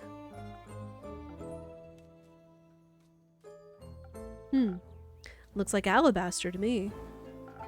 Hard to say without a thorough analysis, though. Alabaster? That does sound familiar. Like an old name, perhaps? I'm not sure, but it's worth investigating. Thank you, Jade. Still, let us stick with Scully until we have more detailed information. I think I should be going now. I still have work to do. What a coincidence. I happen to want to say the exact same thing. But wouldn't it be rude of us to leave that distinguished gentleman all by himself? I think one of us should definitely stay a little longer. Isn't it cool that both of you have bones made of shimmery gemstones? That is true. I haven't seen another Maida since I woke up. So anywhere between 2 weeks and 2 centuries ago. See, it's a match already. Would be a shame if the two of you were to become friends. Huh? Anyways, see ya. That was quick. Indeed. I guess a woman her age knows what she wants. Oh, hey. We're getting a full house today. Good mythical morning. It's well past sunset, Hex. That might be true, but it's still morning somewhere, I know. You got it, but today I'm not here to talk with you about primordial magic. Today we're going to celebrate my sister. Oh, she's adorable. Greetings, everyone. Come on in. Pleased to meet you. My name is Scully. Jade. You can call me Hex, and this is Grace, my little sister.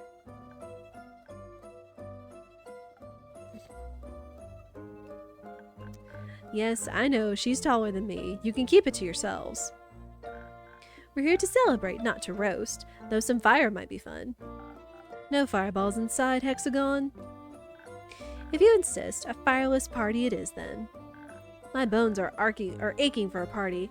I haven't attended one in what feels like an eternity. What's the occasion? My wonderfully talented sister successfully defended her wizard doctoral thesis just today. She can now call herself an actual full-blown selenite witch. It's not that special, honestly. I beg to differ. That's a majorly big deal. Congrats!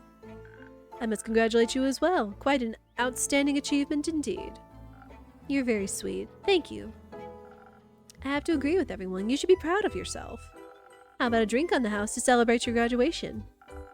Hex already told me that you're a real magical connoisseur. I would love to taste one of your creations, innkeeper. But I don't know what to pick. Could you recommend something to me? Of course. How about a drink for your wits? Your brain must be tired after debating your professors all day. That sounds lovely. My brain could use a little pick-me-up. I love her look. Like how she has like the pretty pink hair and kind of like the... Gosh, what kind of colors is she wearing? I guess like kind of a muted gray blue with some navy and dark colors and stuff. And then even like the pink ribbon on her corset there, on her dress. And even her little wristlets. It's super cute. And I guess in a way it's almost kind of complimentary to what her brother's wearing. But still. Coming right up. Alright, so she wants something with wits. With brains. Oh, should we make her a peak sunrise? I mean, in a way, I guess they're saying we should make her a sparkling nebula. Yeah, we'll go with the nebula. Stick with the basics. So then that's some charisma. And I know we're getting close on that ad break, which I'm probably going to snooze. Because we're at nighttime and we're so close to another day. Oh, wait. One sparkling nebula. Andu, would you like some intelligence? Alright. Give pets, and then we send it out.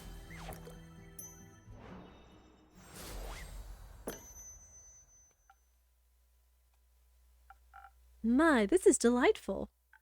See, told you. She definitely knows her craft. Say, innkeeper, do you have a PhD in mixology by any chance? Last time I checked, no, but I do have a lot of experience. Took me a while to get the hang of it. I can tell your drinks are really tasty. I could easily go for another round of debating right now. Is anyone else up for a drink? Nah, not yet. I'm still energized from earlier. Scully, Hex, what about you two? I'm good. I don't want to steal the show today. I would love a refreshment for these old bones, actually.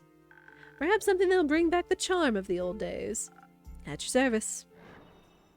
Alright, something with charisma for Scully. Well, I don't get to make this very often, so we're making a sunny breeze. Dadgummit. Dadgummit.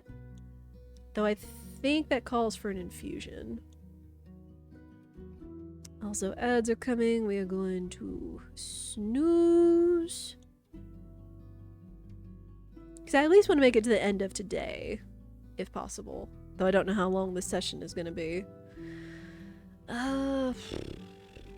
Gosh, how did I make a sunny breeze?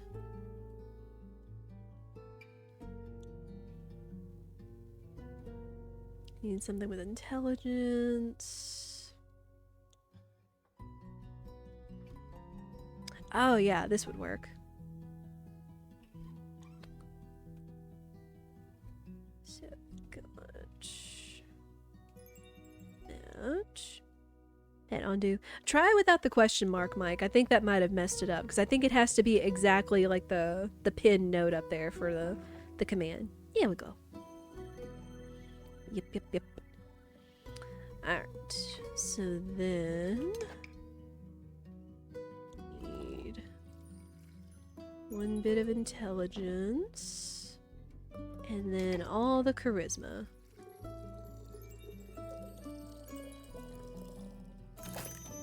There we go. And that's our sunny breeze. Alright. And we'll send it out.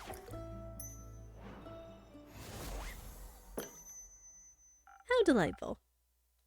Here you go. A drink for the charming gentleman.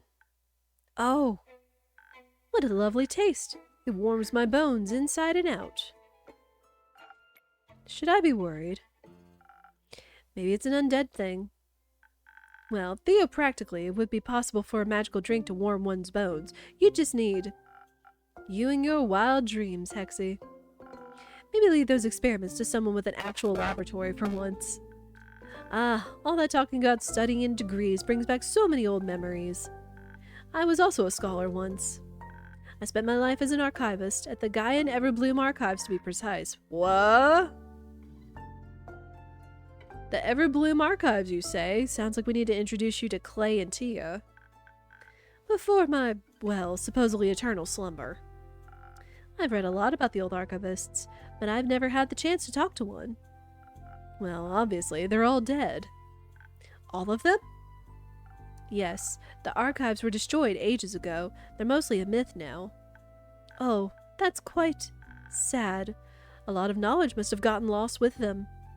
I guess so. If you wouldn't mind, Scully, I'd love to hear more about them. Maybe we can revive some of that old knowledge. It would be my pleasure, but sadly I cannot remember much of my research. All those years below ground and without sunlight don't seem to have been good for my memory. Oh. It's been a few centuries since I've been alive, so I'm not sure where one would find the archives nowadays. Or their ruins, rather.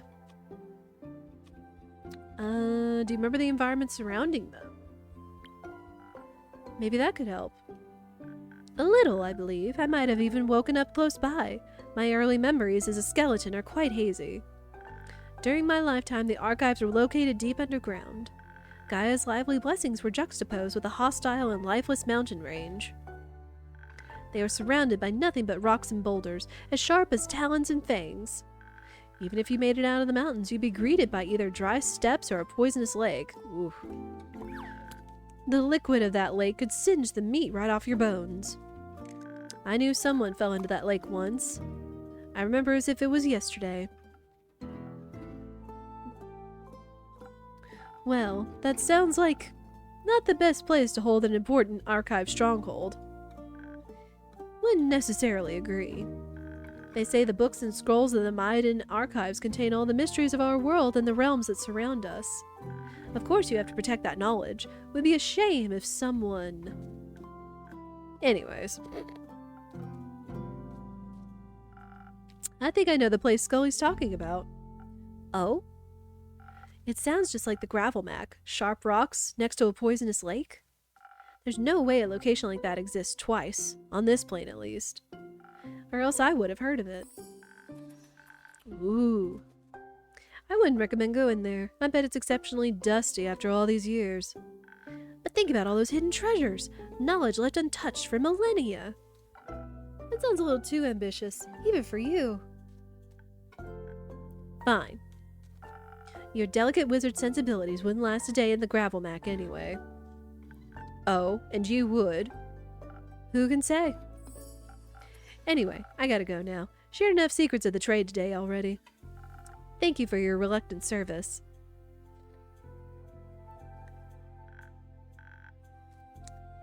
We're gonna snooze again. I think we're gonna call it after today because most of these days each take like 40 minutes to an hour apiece, and I'm feeling a little worn down. I know we started late, but... Alright. Interesting lady, and a grumpy one. She is grumpy. I'm sure she just had a long day. As have I, honestly. I'm very tired. I'm absolutely sure of that. You should take care of yourself. You seem like the kind of person that does things very thoroughly. But you should still try to relax for a few days. Does she have like little sparkle freckles too, like her brother? That's cute. I agree. Getting your PhD is a major accomplishment. It's nothing really. I spent a lot of time researching. Defending my thesis was a mere formality. Scully's and my point still stands, and I'm sure your brother would agree with us. Absolutely. You're all very kind. I really appreciate it. How about we call it a day? It's already getting late. A splendid idea, as I would expect from a witch like you. Seems fair. Hope you get to enjoy the rest of your evening, innkeeper. I will, Theo practically. Got to use his word back at him. And now we get to make a quest. That works. Okay, well, I think we have enough information maybe for that. Okay, the Maidon Archives. Guy in Everbloom. Mari Morgan. Daria. Undead Snails. We got so many bits of information, but not enough to really make anything. Lost Treasures, Bleak Stalkers. That mentions the Gravelmac. Banshee. Stranger. Daria. The Roots. Here we go. Okay, so it's all about Gravelmac and Everbloom. Okay.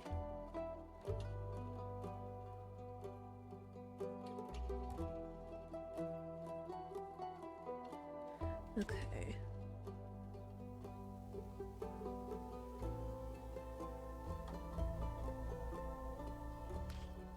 Okay, we'll go with this one first.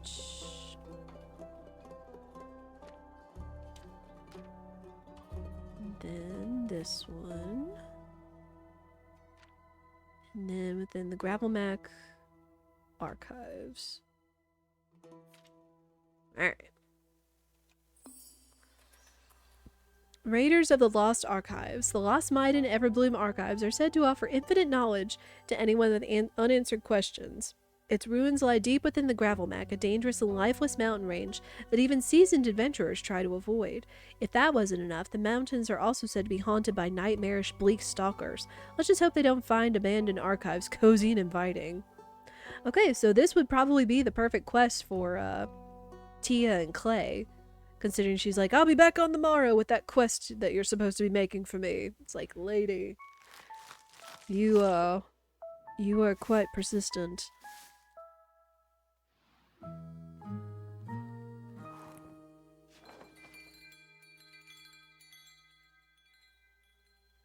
Alright. Ooh. Trouble in Paradise. Sounds like a good time for a nuzzle day. But yeah, again, since most of the days could take anywhere from like 40 minutes to an hour, I am going to go ahead and call it there for today because I'm feeling just a little bit worn out. Especially with all this talking and everything. I feel like I can kind of feel my vocal cords and my energy waning, which, again, this has been a ton of fun, and I'm glad of all the conversations that it has inspired in such a way. Because, again, visual novels still deal with human emotions, thoughts, day-to-day circumstances, again, even if they take place in a fantastical, fictional place, you know? So I do hope that this has encouraged you guys as well as been as comfy and cozy as it is. We are going to call it there for today.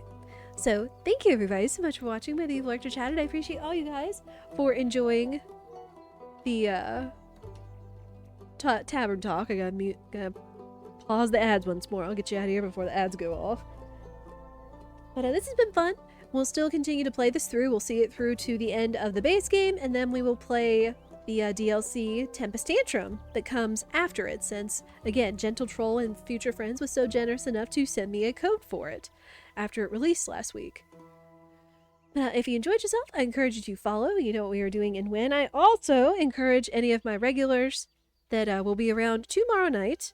We will be doing a community games night. We'll be doing Jackbox marbles, some lethal if we have enough people for the group, and all that fun stuff. I also encourage you to join the Discord, because that is where I'll be posting all of the Jackbox game codes, because we've had enough randos come in here and kind of ruin the vibe and the feel of the room when we play Jackbox. So please, please, please join the Discord.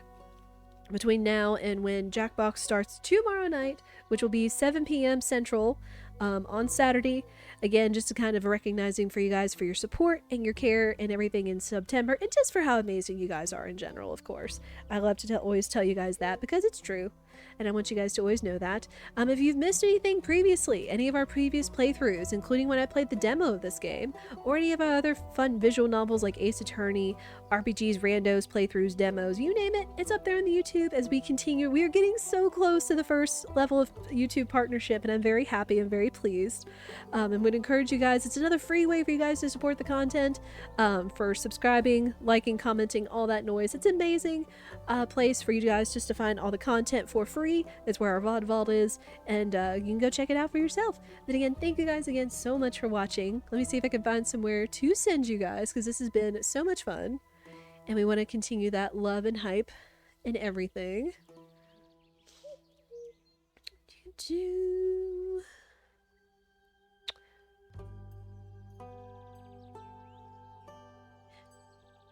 Dang it, I don't think she's live yet. Hey.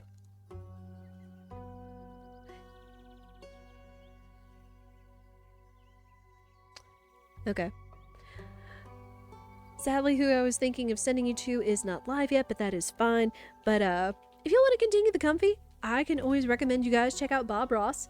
Absolutely love watching him on the weekends when I just need something nice and cozy to zone out to or work to, sleep to, whatever else. Absolutely comfy, uplifting streams all weekend long. I love the Bob Ross streams. So happy that there's still a thing on Twitch. So if you're looking for something comfy to continue that vibe, go check out Bob Ross and everything else. But yeah, again, game night tomorrow night, 7 p.m. Central here on this channel. We'll be back, of course, with more stuff next week. I'll let you guys know about the Thanksgiving week schedule and everything, also on the Discord and the Twitter. But that is going to be it for me. So for now, I hope you all will have a lovely day or evening wherever you are in the world, and I hope I'll see you all again soon. Take care, everyone.